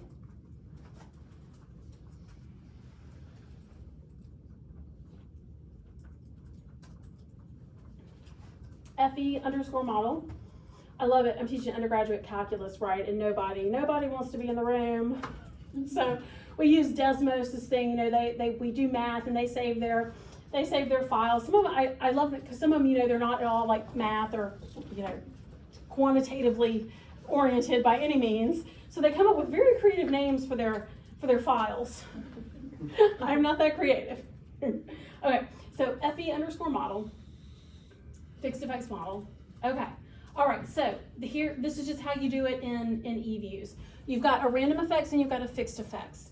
You want to know, okay, well, which one statistically for my data should I use? So this is going to be Hausman test. This starts at the bottom of page 3, okay? This is a formal statistical test. This is a formal statistical test. So all statistical tests have null and alternatives. I'm going to take you a little side trip back to your intro to stat days, right? Null hypothesis and an alternative hypothesis. All statistical tests have this, okay? Null hypothesis always means equality, always. Null hypothesis always means equality. So the random effects assumption is valid. Is in English always means equals, right? You can take almost every word in English and translate it into a math term, okay? Okay, so in other words, the random effects is correct. It's the model that I'm going to choose, okay? The alternative is that the random effects is not valid. So this is equality, this is the opposite of inequality, okay? All right, so just a quick reminder, and I also write this down for you because it might have been a while for intros to statistics, that null hypothesis. Do you ever accept the null hypothesis? Do you ever write in a journal article, in your dissertation, do I ever accept it? Do I ever say the assumption is valid? We say reject or no, not reject. You say reject or not reject. That is the appropriate, correct statistical notation. You will get dinged, especially if you get a reviewer that's got a stat background and you don't write it correctly, you will get dinged. It will come back to you, okay? So you always say reject or not reject. I remind you down here about that, okay? All right, so how do you do this in eViews, okay? What you do, you have to, this took me and I don't think this is in ChatGPT or Google or anywhere. It took me forever to figure this out. You have to have your cursor on the random effects model. So a couple things have to be happening here in eViews. You have to have two models in the open window. You have to literally have your cursor on the random effects model, okay? Once you do that, here in the model output, so I'm locally here, I go to view. So my cursor is in the random effects model. I go to view, see where my cursor is? View, and it is fixed random effects testing. There he is, last one, Hausman test. Hausman test. It's gonna be just like this. It cannot deviate at all. Okay, Hausman test, really quick, okay? There's your output. I'm giving you a crash course here just to remind you of hypothesis testing. P-value, you're looking for something called P-value. P-value, the probability of that statistic or something more extreme, okay? Prob, in eViews it's not called P-value, prob, this is your P-value. Okay, it's how likely do you believe or not believe the null hypothesis. That's what it is in words. Okay, all right, so I'm just going to give you, like I said, I'm just going to give you a crash course here. Okay, this is in your lab I gave you. You look at your p-value. Is it less than 0.05? You reject the null. If it's greater than or equal to 0.05, you fail to reject. You never say accept. You never accept the null hypothesis. Okay, and we could have a whole hour on why that is, but we won't. Okay, so but I just get to the skinny here for you. If it's less than 0.05, reject. Fixed effects is what you're going with. If it's greater than 0.05, random effects may be appropriate. right? I've got to be really careful here. I can't say except the null. I can't say except the null, that the model is, right? And this is a fundamental reasoning of what statisticians believe, right? We believe that the null hypothesis is equality. There is some model out there that represents truth. All models, I mean, it's the beautiful thing about teaching math. All math is just a quantitative representation of my physical world. That's really all these models are for you. It's just your physical world is in this world of international business, right? There's some model out there that really does represent reality or truth. I just don't know what it is, right? So I can't say that it's the true model.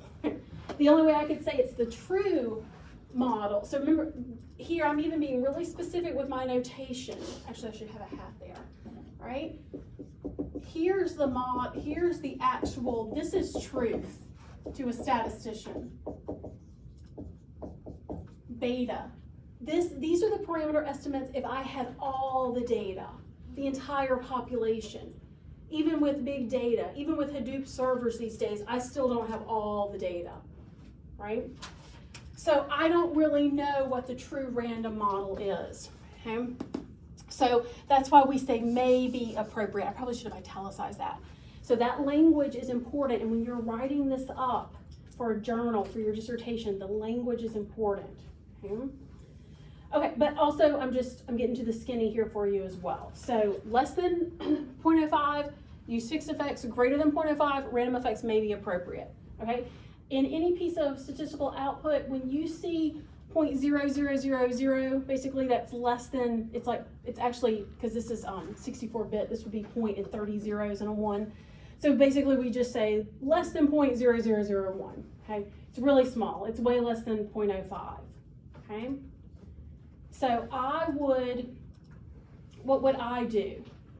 Reject the null. Now you reject the null, accept the alternative. You can accept the alternative, right? You can always accept the alternative, but you cannot accept the null hypothesis. And if you want a really good reference, I still have it.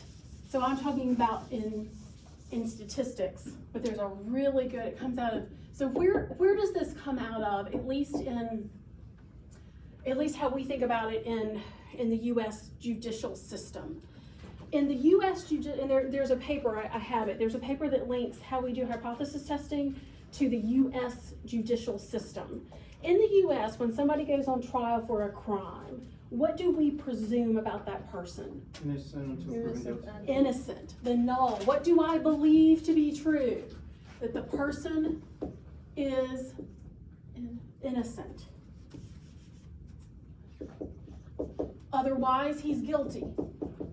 The null is always equality. It's what you believe to be true. We believe that the guy is innocent. But when the jury comes back with a verdict, do we ever say the person is innocent? Absolutely not. We say guilty or not guilty. And that refers to rejecting or not rejecting the null. He's guilty or he's not guilty. Right? And a lot of statistics, the beginnings of the way that we work statistics actually comes out of the U.S. judicial system. Okay? So this is also just another reason. I have a 1620. It was written really, really old paper, like right after medieval times. It was written when they were just starting to have jury systems and things like that. Then it links what we do in modern day statistics back to the U.S. jury system. Anyway, okay, but this is for you. Yes. So when we said random effect assumption likely wrong, that means there is a chance that could be true. It could be. But if you come back a little bit up, you said use fixed effect. That's an assumption there. Yeah. Yes. So it's likely wrong, right? Because I rejected the null. I said random assumption is not met. That means we should change the one use fixed as effect. We should say most likely we use fixed effect. Oh, now that's, yes, that is more most likely we use, yes, that would be better than what I had, yes, really good. Good. Okay, so let's go through this. So what is the p-value? It's basically less than 0.0001. It's really small. Okay. Now I do have to, so all the wording, all that's very important for you all when you write up your results for journals, for your dissertations, but I do have to make a decision, okay? So based on the p-value, which one is the most appropriate? Which one should I choose? So if I gotta pick one. I think fixed effect. Fixed effects. Mm-hmm. It's the Hussman test, p-value of 0. Basically 0. It's technically, it's not really 0. How much is it? It's 30, this is a 64-bit machine, so this would be, it's actually what that is 30 zeros and a 1. But it's not, so I also teach I teach all the math courses. I mean, I teach numerical analysis. I just taught it last semester. There's a difference between 30 zeros and 1 and 0. Yeah. Especially like for engineers building a bridge, there's a big difference there. I can't round. I'm not building a bridge, I can't round. So I kind of come with it at that mindset as well. So just bear with me. You can say Z. Just say, I would say less than 0.001. Also in most journals that you pick up, you rarely see a p-value of 0 reported. Right? It's because most formally trained statisticians understand, because we all had numerical analysis too, that is really, it's like point and it's 30, this is 64-bit machine. So like a 32-bit machine would have less zeros, but there's like 30 zeros and a 1. So most people, like in journal articles and stuff, you will see them, they'll literally report it this way. It's very small. Okay. All right, because I have to make a decision at the end of the day. I gotta get my dissertation done. Gotta make a decision on this test. All right, so I'm gonna go with fixed effects based on that test. So why does the Hausman test lead you to that conclusion? I'm just gonna kind of summarize what I've seen, and I'll put this in blue. The small p-value means, I'll just say RE for random effects.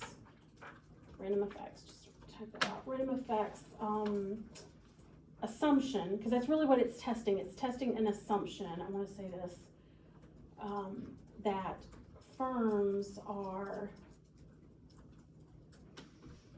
uncorrelated with, in this case, we just think that there's one with the international strategy, predictor, explanatory, however you want to say it, explanatory.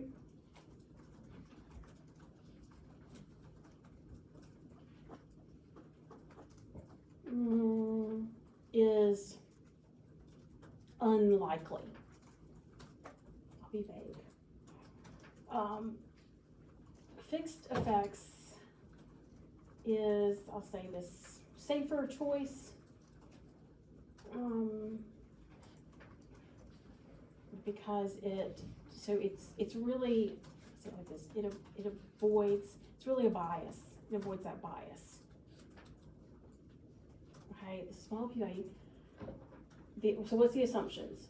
That firms are uncorrelated. So if I'm going to do a random effects model, if I'm going to believe it, if I'm going to use it, I have to presume, I have to believe that the firms basically have their international strategies are not related.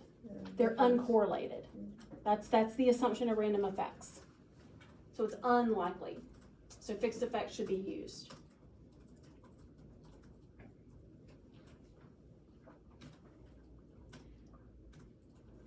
If they are correlated, like let's say I don't know what I'm doing, I just run a random effects model, and and that bias is really there, well then I've brought endogeneity right back into, I've made the problem just as bad as it was when I started.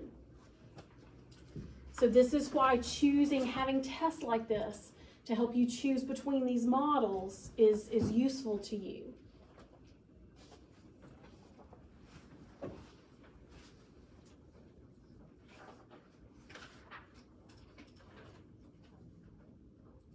Okay, so then lastly, because again, you get bogged down in the minutia, right?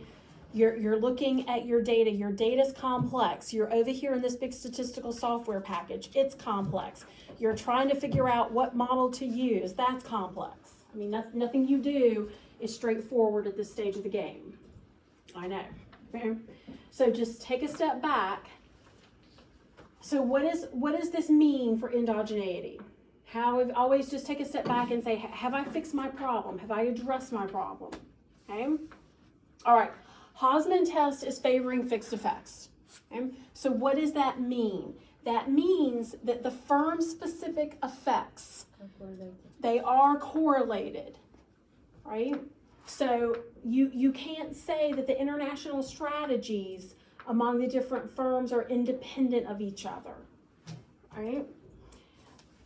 If I did say that and ran random effects, well, I'm just bringing back the problem right to the forefront. I haven't really fixed anything. So fixed effects we talked about, one of the big things for you all as you're going through your dissertation, as you're writing that first journal article, you're always defending what you are doing. As long as you make a good, solid statistical choice and you defend it, you talk about its limitation, there should be no reason why you can't graduate, why you can't go get an A+ journal, right? In an A+ journal. Right? So it makes it more defensible. So having these statistical tests to back up your choice, it makes it more defensible. All right. So. And then we can develop a theory. I think the theoreticians, they follow the same methodology to arrive to a conclusion. Then the critics come later and absolutely challenge with their results based also on other like samples or whatever. Absolutely. This is exactly how theory gets developed in the literature. Absolutely. Yeah. Okay, so just like before, except now it's not an assignment because I'm not going to see you again next week. Okay. You've chosen. I think you've come quite a long way since last week, right? You're very well aware now of this endogeneity problem. You have 2 models to choose from. Those of you who came to my fall seminar, you've actually got 3 because we did propensity scoring models. So now you're applying to a journal. This is your data. This is your model. You're applying to a journal. Okay. 3 to 4 sentences as if you were describing your model selection. Because that's what a method section in a paper. You describe why you did what you describe what you did, but you also describe why you did what you did. Okay, so mention the Hausman test, state which model you selected, mention endogeneity, and say why your choice is defensible, right? That was when we started the lab, day 1 lab, this was this solution I gave you, this was my reasoning for choosing the fixed effects at the end of day 1, right? So now you can even add more to this because you've got something else in your tool belt, the Hausman test, which helps you choose between random and fixed effects. Okay. And you can send this to me. There's my email. It's in your lab. We're going to visualize the model here real quickly before we get out of here. But also, like I did last time, these are my cards. You know, if you want to, some of you, I am on your committee. Some of you know me very well. Some of you have had me in class for business data analytics. So you can, though, send this to me if you want to practice. You want to practice telling me why. I know several of you are at very different stages in your dissertation. If you want to practice with me, you're getting ready to defend, and you want to defend your model to me, you want a statistician to poke holes in it and give you some advice. I really enjoy that. So it's constructive criticism. It's never personal, right? Okay, so that's that. So then lastly, we probably are going to get out of here a little bit early, but one thing I do let me just also stop for a minute. I've still got EVs up. Any questions? Random effects? The assumptions? I have one question. Yeah. So, in student checkpoint 4, where we said based on the p-value, which model is more appropriate for this data set? From what I can see, both of the p-values are less than 0.05. Oh, okay, so here in this output, there's only one p-value you need to focus on. This is the very first one. Right. Yeah, okay, are you talking about these p-values down here? So, because we chose the fixed effects model, right? We did choose the fixed effects model. So, but looking at the fixed effects model as well, the p-value was also 0.000. But okay, so and this is tricky in eViews. When I ran, so here's my random effects. This first piece of output here is not over here in fixed effects. So here I am in fixed effects. Are you talking about these p values here? Yeah. Okay, these are different p values. What these are telling me, is the variable important in predicting the y? So is international strategy important in predicting export growth? That is less than 0.001. So, but this is a different, each one of these is a statistical test, but it's a different statistical test than the Hausman test. These are testing, is this variable important in predicting something, explaining the variability in export growth? That's a different question than when I had my random effects here, this first section here, this is just the Hausman test p-value. So they're two different things. And your output should look different. Like here in the random effects, I've got that extra piece, I've lost my fixed effects. I've got that extra piece of output that I don't have here in fixed effects. So they're just testing different things.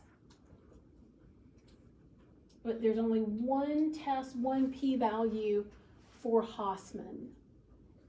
So your decision is based on Hausman. If it's like insignificant, the p-value insignificant, that means that you choose the fixed effect. It's not a comparison between like the output from fixed effect and the random effect. It's this test that shows if it's less than 0.005 or whatever, you choose the Okay, fixed. I got it now. Okay. I have the link. Okay. Okay. So because the p-value from the Hausman test is less than 0.05, you choose. Okay. I got it. Good. So I also have a small question, okay? So in this model, we just use cross-section random effects or cross-section fixed effects. But what if we use like cross-section fixed effect and periodic fixed effect? So in that case also, can we use this Hausman test to determine which model is better? Because it will test, if you even noticed here, it will test. It's in view. But if you fix the years, you don't have any more the panels. You are not in a panel model, right? Yeah, we can use like, if you go to that No, estimate if and you can use, we can use fixed effect or random effect on period basis as well. No, if you fix the period, that means you are not in You the see panel. over there period? Yes, We but can do you that. are not in the regression anymore, panel regression anymore. We Because are. No, you are not. Of course we are. Because the definition, if you come back to the definition of the panel regression itself, this is what makes the difference. You have to have you have the cross sections that you can choose. Cross-sections, Yeah, and you there's- can choose one firm, but many dates. If you fix the dates, you are not anymore on the, am I right? I doubt it. Okay, can you convince me? Okay, so if you fix the year, basically what you are, let me just open this up in Excel, because it's easier for us to look in Excel. Open with Excel. You're basically like treating it basically back to the ordinary least squares. Every row is a separate entity. I'm not looking at them together. Because that's exactly what a regular regression does. So like that's like last week, that's the first thing we did. I just pretended like I don't know what I'm doing. I don't know that this is panel data. I'm just gonna run a regression. A regression treats every row a pool regression, the ordinary least squares, treats every row independently. Whereas what we've done here, the panel is, no, now this is all one basically group. This is one group. They're not independent of each other now. That's if you click that fixed for time. Oh, so it's gonna be fixed for just time. Suppose it's only gonna be for just 2012, 2013, things like that. Yeah. Right? It's just gonna treat it in each row is now independently. I'm not making a difference. Firm 1 in 2012 has nothing to do with firm 1 in 2013. It's a completely independent row. And that's where we started last week. I said, let's just pretend like I don't know what I'm doing and I'm just gonna treat it like that, right? And that's not but when my data looks like this, that's, unless I have a real specific reason that I wanna treat it independently, I wanna treat each one of these groups as like the panels. I want them to be dependent on each other, because what happened to this firm in 2012 could easily affect what's going to happen in 2013. So I want that dependency in panel regression. I got it. So good. Professor, Yes. one observation and one question. So Yeah. when you compare the coefficients of random and fixed, you see that they're completely different. So if you misjudge the method, your interpretation is going to be completely off than what it should be. Absolutely, and we saw that last week too, because remember last week I got you all to write out the interpretation of the coefficient, and we had that whole discussion like, okay, let's take all this out of an academic setting. If you don't know what you're doing, you're about to interpret that to some manager of some company that's going to make $1 billion decision, and you don't know what you just lost the company $1 million. You're about to lose your job, right? So knowing which model to select, it impacts you whether you're in academia or business. Richard, I'll be right there. So great observation, question. And also the model fit improves significantly when you're using fixed effects versus random effects. Would you see any scenario where the model fit is still better in the option that you did not choose? For instance, you chose random effects, but then the model fit was better in fixed effect. In what scenarios could that be, or it doesn't happen ever? If the Hausman test gives you a method, it is going to have a better model fit. What do you think? Ooh. So I only say things like definitively, like if I know there's a theorem or I know something like that, and I don't know. This is kind of like the question you asked me last week when I said I don't know, and I went and got my stat book and I had to verify. I don't know, but that is a great, so what I want you to take I'm gonna write it down. I want you to take my card and I want you to email me that question, because could it be a data set where you do get a better model fit when you select the wrong model? Professor. I don't know. So I've got to think about that. Yes. So could that be that because the fixed effects ignores their heterogeneity, right? It does. That is why we are still seeing that the fixed effect model is a good fit. Yes. Because the random effect takes into account the heterogeneity. Exactly. Could that explain her? But I think she's asking the blanket statement, like the generalization. Does this hold for all cases? If there is a test that means this or this, I think the Haussmann test. Well, that tells me which one to go, but what she's asking is, could we be in that situation and the incorrect model give us a better fit? What if in this situation we chose fixed effects because the p-value is 0, but then the model fit, the R square for the RE is better? Is there a situation where the fit is better for the model that we did not choose? I'm not gonna say yes or no. Yeah. Yes, so yeah, you go, I yes, would say definitely. more yes, because every test that they created, because you have two choices. I mean, they face two situations, so that may. No, in the back, no, absolutely. I mean, define fit, what's fit? Oh, so are you talking about R squared? Basically, how so R squared is like, the golden rule for how Yeah, good yeah, is the I model. know, Yeah, so she's looking at R squared. Then you're manipulating, you're trying to get what are you looking for. So, that means you're using the wrong model. That's what she's trying to do. So that means you're manipulating now, you're not going through data. Yeah. But it's a good thinking exercise. Yeah, you're right. Yeah, and that's data fishing. We're not supposed to. I mean, you're data fishing now. You you're are not data fishing. Yes. fitting. Yeah. Yes. If you're trying to get numbers, that means the model is wrong. That means. Absolutely. You know my point? Absolutely. And the Huffman's test, in simple terms, is you're trying to see if there's correlation between unobserved variables. Yes. So that means that, so that means that these unobserved variables, it's pretty much saying right now that they are correlated, so. Yes. It's making our results, that means that's why we don't use the random one. Right. So the scenario where we would use it is if those unobserved variables are not correlated. So if there's no correlation, that's when we would use the random effects. Right. Because here the example is because he created the data. Yeah. This is one, and logically it confirms like the theories for international business. But if we apply like this test to lottery or whatever, yeah.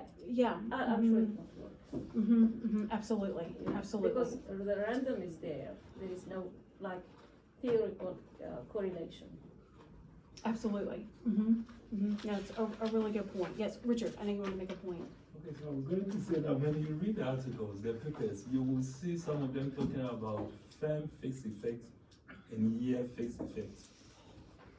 So the analysis that we've done, are we good to say that this is an example of firm fixed effects and you can use the same analysis for year fixed effects? Have you seen that kind of analysis in the articles? And when Yes. do you use which one? Yeah, so it's the description. That is what we have done. We have. But the year. Sorry. Okay. Some of them talk about year fixed effects Year or firm fixed fixed effects. effects. Some of the articles. Okay, sorry. Ours has been firm fixed effects. Year was not fixed because this is panel. So and I would have to look specifically at the article, but like that's almost leading me to believe we're back to the problem we were just talking about, where you're treating each year independently of each other. Now, maybe there's a business case to be made, a data reason to do that. But I would say here what we've done is firm fixed effects, just a firm fixed effects model. I have something. Sure. I was just thinking, I compared the two models last week, and I saw also not only the R square improved, the coefficient of the strategy getting down, Yes. but also the B0 increased, so it becomes 2 instead of 0.5. Oh, okay.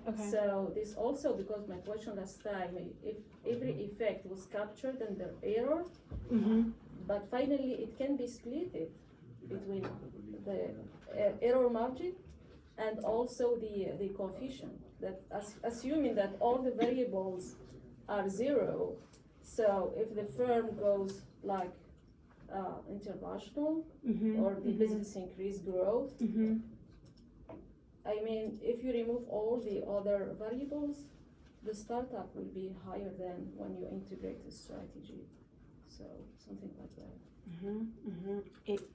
So the could be. intercept changed, increased. Yes, yes. So the decrease from the strategy adoption maybe just went to the, part of it went to the error, something that we cannot know. Another part went to the intercept, which explaining part of the model when we remove all. When all, right, yeah, because that's the intercept, it's the mean when all the x's are zero. Yeah. So I mean, that's a really good observation. No, Richard might chime in. Yeah, I'm still thinking about when to use the year fixed effect, because I'm looking at if you are doing a research for a period of 10 years, 2015 to 2024.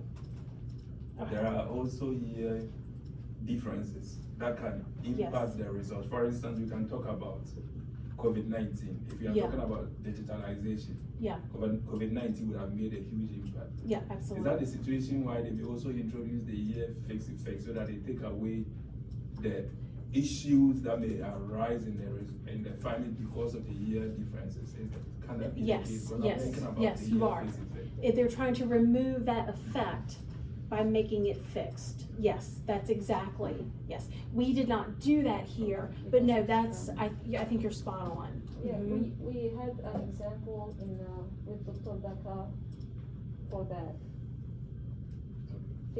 Removing the effect of the time series effect, so just fixing one. It's like you have only one observation over time, not for many years, to explain then if the state, I remember also the cross section, we have the states and we have the years for 5 years or 10 years. So we did the exercise fixing one after another. So first we fixed the states, like explaining the death penalty in the USA, ignoring the states. And then second exercise was to fix the years. So there is no explanation for changing over the years. And explaining just the Thank you. So if you want, I can show you example.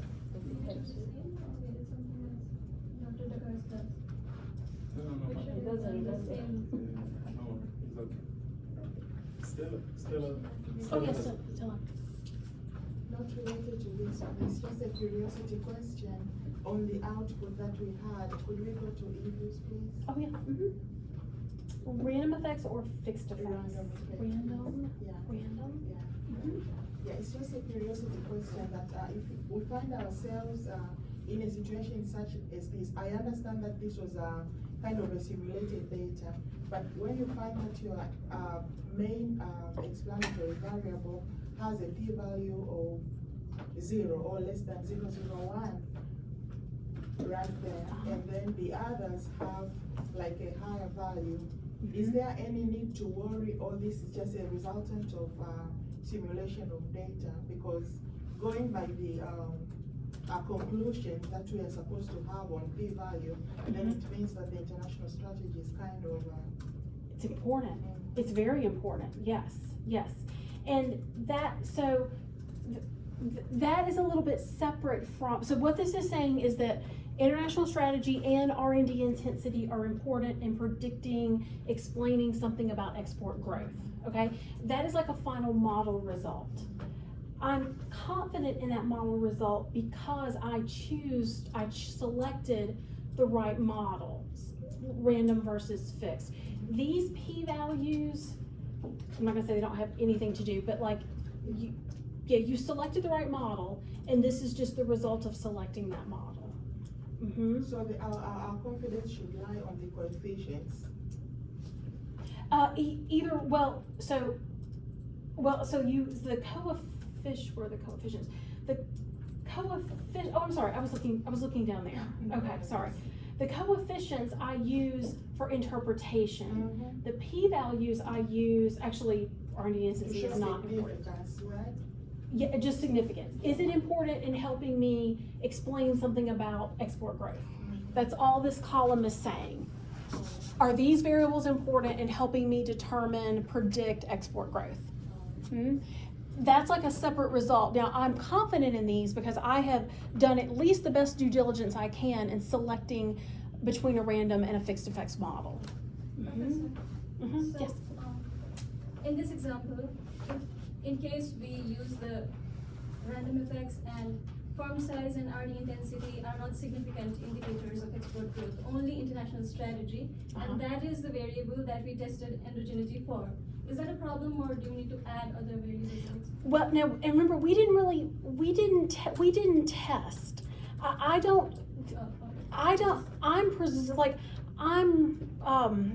So is there a test for endogeneity?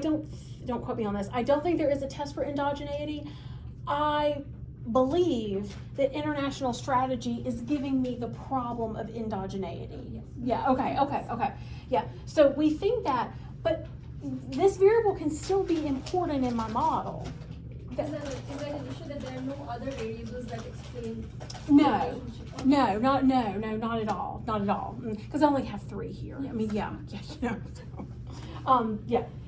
In like your all's data that you're pulling from databases and stuff, I would expect there to be more variables to be significant. And also, you can also do a formal, this you had me for predictive modeling, variable selection, use your decision trees. You can do variable selection for the variables before you even get to this stage. So, so there's things you can do beforehand. Okay, so great questions.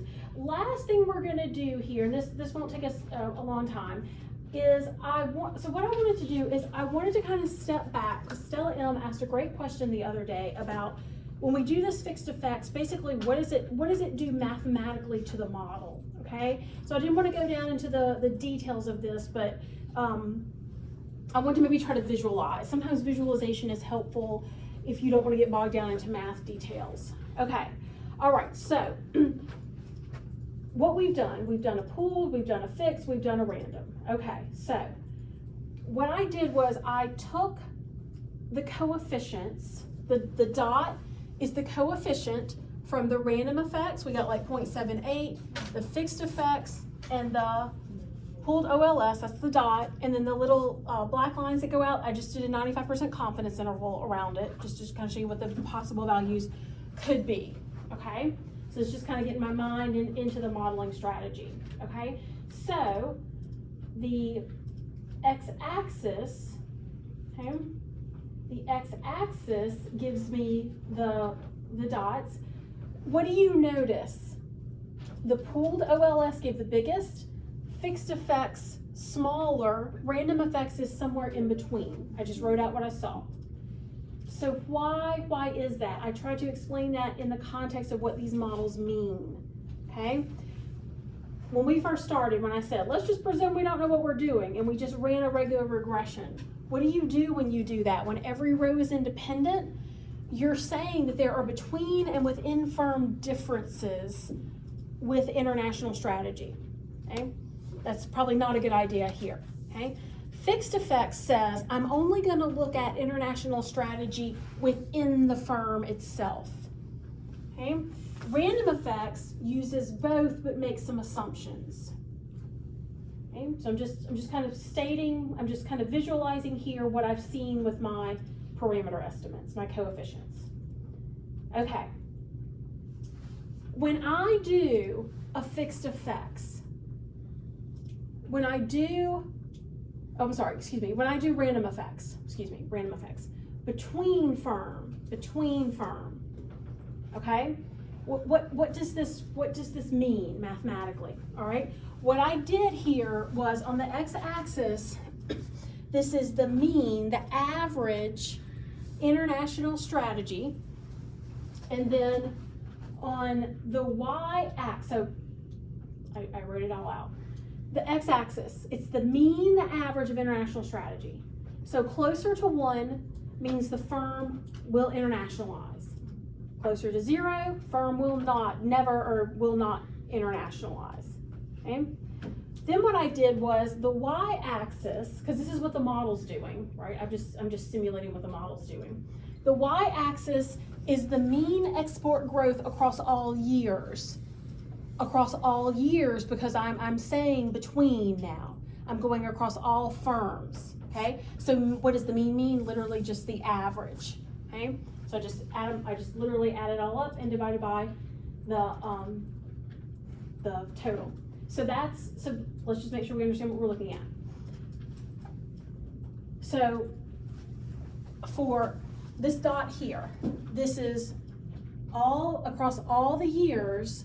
I just averaged for the firms the mean international strategy for this firm, okay? All right, and so what am I asking, okay? This between firm comparison. Do firms that internationalize more often tend to have higher export growth? Do firms that internationalize more often, so if the random is correct, what I should see is firms that internationalize more tend to have higher average export growth. So is that true? It is. So just keep this one in mind. Now we're going to go to the within. This is demeaned variables. This is demeaned, okay? So first, what am I looking? What does demeaned mean? When you go within, this is what fixed effects does. When you go within, you're saying you're going to take each year's value and you're going to subtract from the average. So you say the actual value minus the firm mean for your export growth. So you're only comparing within, okay? So the x-axis, how much the firm's international strategy differs from its own average. This is when you demean something. You take something and you subtract it from a mean. The y-axis is how much that year's export growth differs. Okay, so what does this show? This is showing you the within. This is what fixed effects is. I'm not showing you this to help you with model selection or anything. I'm just trying to give you an idea conceptually, mathematically, what the model is. Okay? So what is this answer? What does that graph help you answer? When a firm increases its level of international strategy relative to its own history, because this is within, I take the value and I subtract the mean from the firm within its own history, does export growth increase? Okay, and that's what fixed effects estimates. We're getting into the mechanics of the model, but we just had such a great question. So it removes, this way I said stable firm differences, things that do not change over time. So if you kind of want to think of it like this, what these dots represent is the average export growth when I take the international strategy and I subtract from the mean within the group. So you might have to look at this for a little bit. I know it's a lot going on, but I was trying to just show you some math reasoning of what was going on underneath the hood. Dr. Anderson, what do you mean when you said things that do not change over time? So, yeah, Like culture. yeah, you guys, yeah. Change over time. We assume Gender doesn't change. hypothesis. Mm-hmm, Or your age will change. mm-hmm. Culture of the company. But can culture Yeah, but change? it doesn't change. It doesn't change every year. Strategy. It doesn't change, but it can change. It can. Can We change. the hypothesis. We assume It can that- change depending on, the change in management. Like, they can change that. Yeah, we said that also. It can. But we assume the hypothesis that when you put the fixed effect, that means you assume that there is no change. And you're exactly right, but it can, right? And this is where the random, this is why you test, right? Because random, not why you test. Those things that do change over time, that still is a source of endogeneity. That still could cause an effect on the Y as well as an effect on the X. So that is so that's a limitation, right, of all these models. Because no matter what I do, no matter how sophisticated my model is, there still could be things that change over time, and none of these models, at least in the classic statistical sense, can model that. And that's why you said it can remove, it doesn't remove all bias. Yeah. Yes, Right. yes. Improves but doesn't. Mm-hmm. So, Professor, Mm-hmm. looking at this particular, is it an outlier I'm seeing or something else? We would maybe have to do a box plot to determine if that's really an outlier. I don't know. I wouldn't necessarily get bogged down with it here, because I was just trying to show because I know we talked about in day one the demeaned variables, like when Dr. Ibar said you take the value and subtract from the mean. I was just trying to visually show you what that is. But if you thought it was an outlier, it definitely would be worth discussing, making a point about in your discussion section.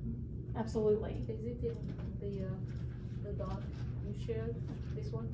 Oh, yes, You have it? yes, yes. So you can just read, so I tried to show, like I said, I tried to write out, like, what does the x-axis show? What does the y-axis show?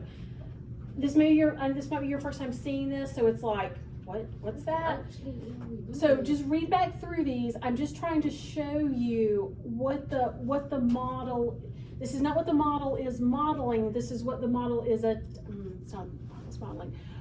It's a visual of what the model is trying to model. It's a visual because, again, what is this? What does this do? When you look at this between firm, this is the random. Do firms that internationalize more tend to have higher average export growth? Yeah, it's I similar should to we studied with the see term, like the ANOVA. So ANOVA is when I'm looking for differences in an X over one Y. This is not related to ANOVA. So we have Yeah. between years. Oh, now in ANOVA countries, there's within between, error. there's Yeah. between and within sources of variability. Yes, there is, yes. But it's between the X and the, well, this is too. It's between the X and the Y, and then within the X. No, is- just the concept in general. I'm not following the the visualization, just the concept itself. It's Yeah, the concept is yeah. definitely still there, yes, yes. Okay, so you can read through these graphs, see if this helps. Hopefully it does in terms of, the purpose of these workshops is not to get bogged down mathematically, but I love the questions of like what's going on underneath the scenes. So just like read through this, see if this makes sense. If you want me to go over it again at another time, I'm certainly happy to. Okay, so with that, we are done. So I got you guys out of here just a little bit early.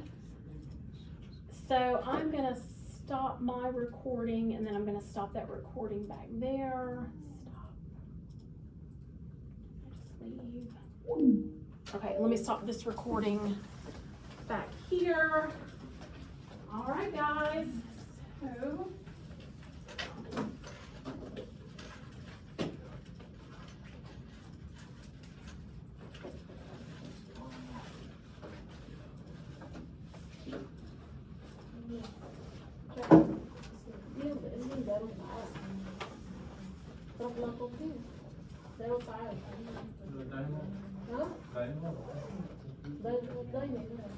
داروا شغل Moroccan things. داروا غير فوروا بديت فيها خضرا. 2 years بيبنا. جا واحد من سوري شطوط. تقول قسم الطيب ذاك. واش نطيبوا الجلسي لا غوطو كيسكم فيه. نطيبوا الجلسي لا غوطو.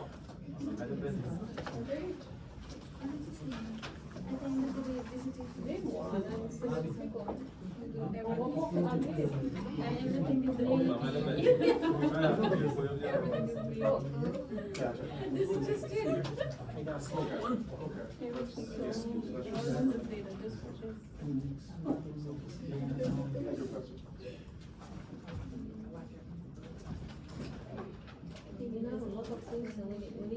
like you know, when you read it second time, third time, it just opens the door for Dr. Adams?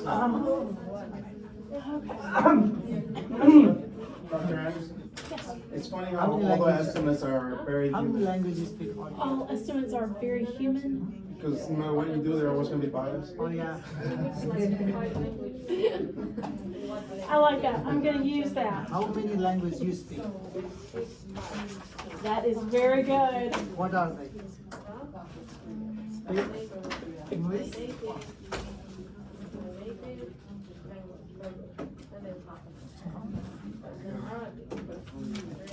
All right, guys, my card is up here. If you want to stay in touch, just grab a card. You can always come by and see me. I'm always interested. Like I said, I know I'm on a couple of your dissertations, which I'm really enjoying. But feel free to get out of here. We're done. So, You get more points if you speak French, you know? proposal. You get more Okay, points good. if you So, speak. Dr. Randolph, Oh, okay. he is the chair. I'm meeting him on Well, Thursday. I don't know. I don't know anything about this. All I know is bonjour. He's going to push it to the committee. So Oh, once okay, we see good, the full good. proposal and Yeah. discuss it. Yeah. What I tried to do was I wanted to still get your input on the econometric side. So I Oh, intentionally yes. slotted some Yes, econometrics there, yes. which Thank may you, not be Nilesh. perfect, which may not be correct. But at least I just wanted you to know what I'm thinking. So you can Okay, was help. that the first document you sent me? Oh, the one that I sent was just the initial, the econometric side. It doesn't Okay. include the literature and the others. Okay, okay. So what will come later is the full proposal that has the literature and Absolutely. the curves and the contribution of the study before the one that I shared. Okay, So maybe okay. you may want to wait for that one so that you Okay. get to understand from top to down what Okay. I'm thinking. Yeah. Then you can help me to say that, hey, if this is what you are thinking, this is the model that can go with it. Yeah, And these are the absolutely. things that we Yeah, can do. absolutely, So I'm absolutely, sure yeah. when I meet him on Thursday, I will know his plans as to when he's going to circulate it to the Okay, okay. That sounds great. No, yeah, no, I'm really looking forward to working through this with you. Yeah, yeah. Okay. Thank you so much, because that was my challenge, that was my weakness. I've never done, in fact, the first time I did statistics is this PhD program. I was a social science student. I did political science first degree, political science second degree. Yeah. So my first time in maths and business school is at the PhD level. Yeah. So the econometric side was my weakness. Okay. That is why I brought you on board. Okay. Because I knew that once you're on board, the problem is solved. Okay, yeah. So, Okay, so okay. once you get the full proposal, you get to know what I'm trying to do. Then take the econometric, because what I did is not right, but I just wanted you to know what I'm thinking. Yeah. Reading it, what do you think would be the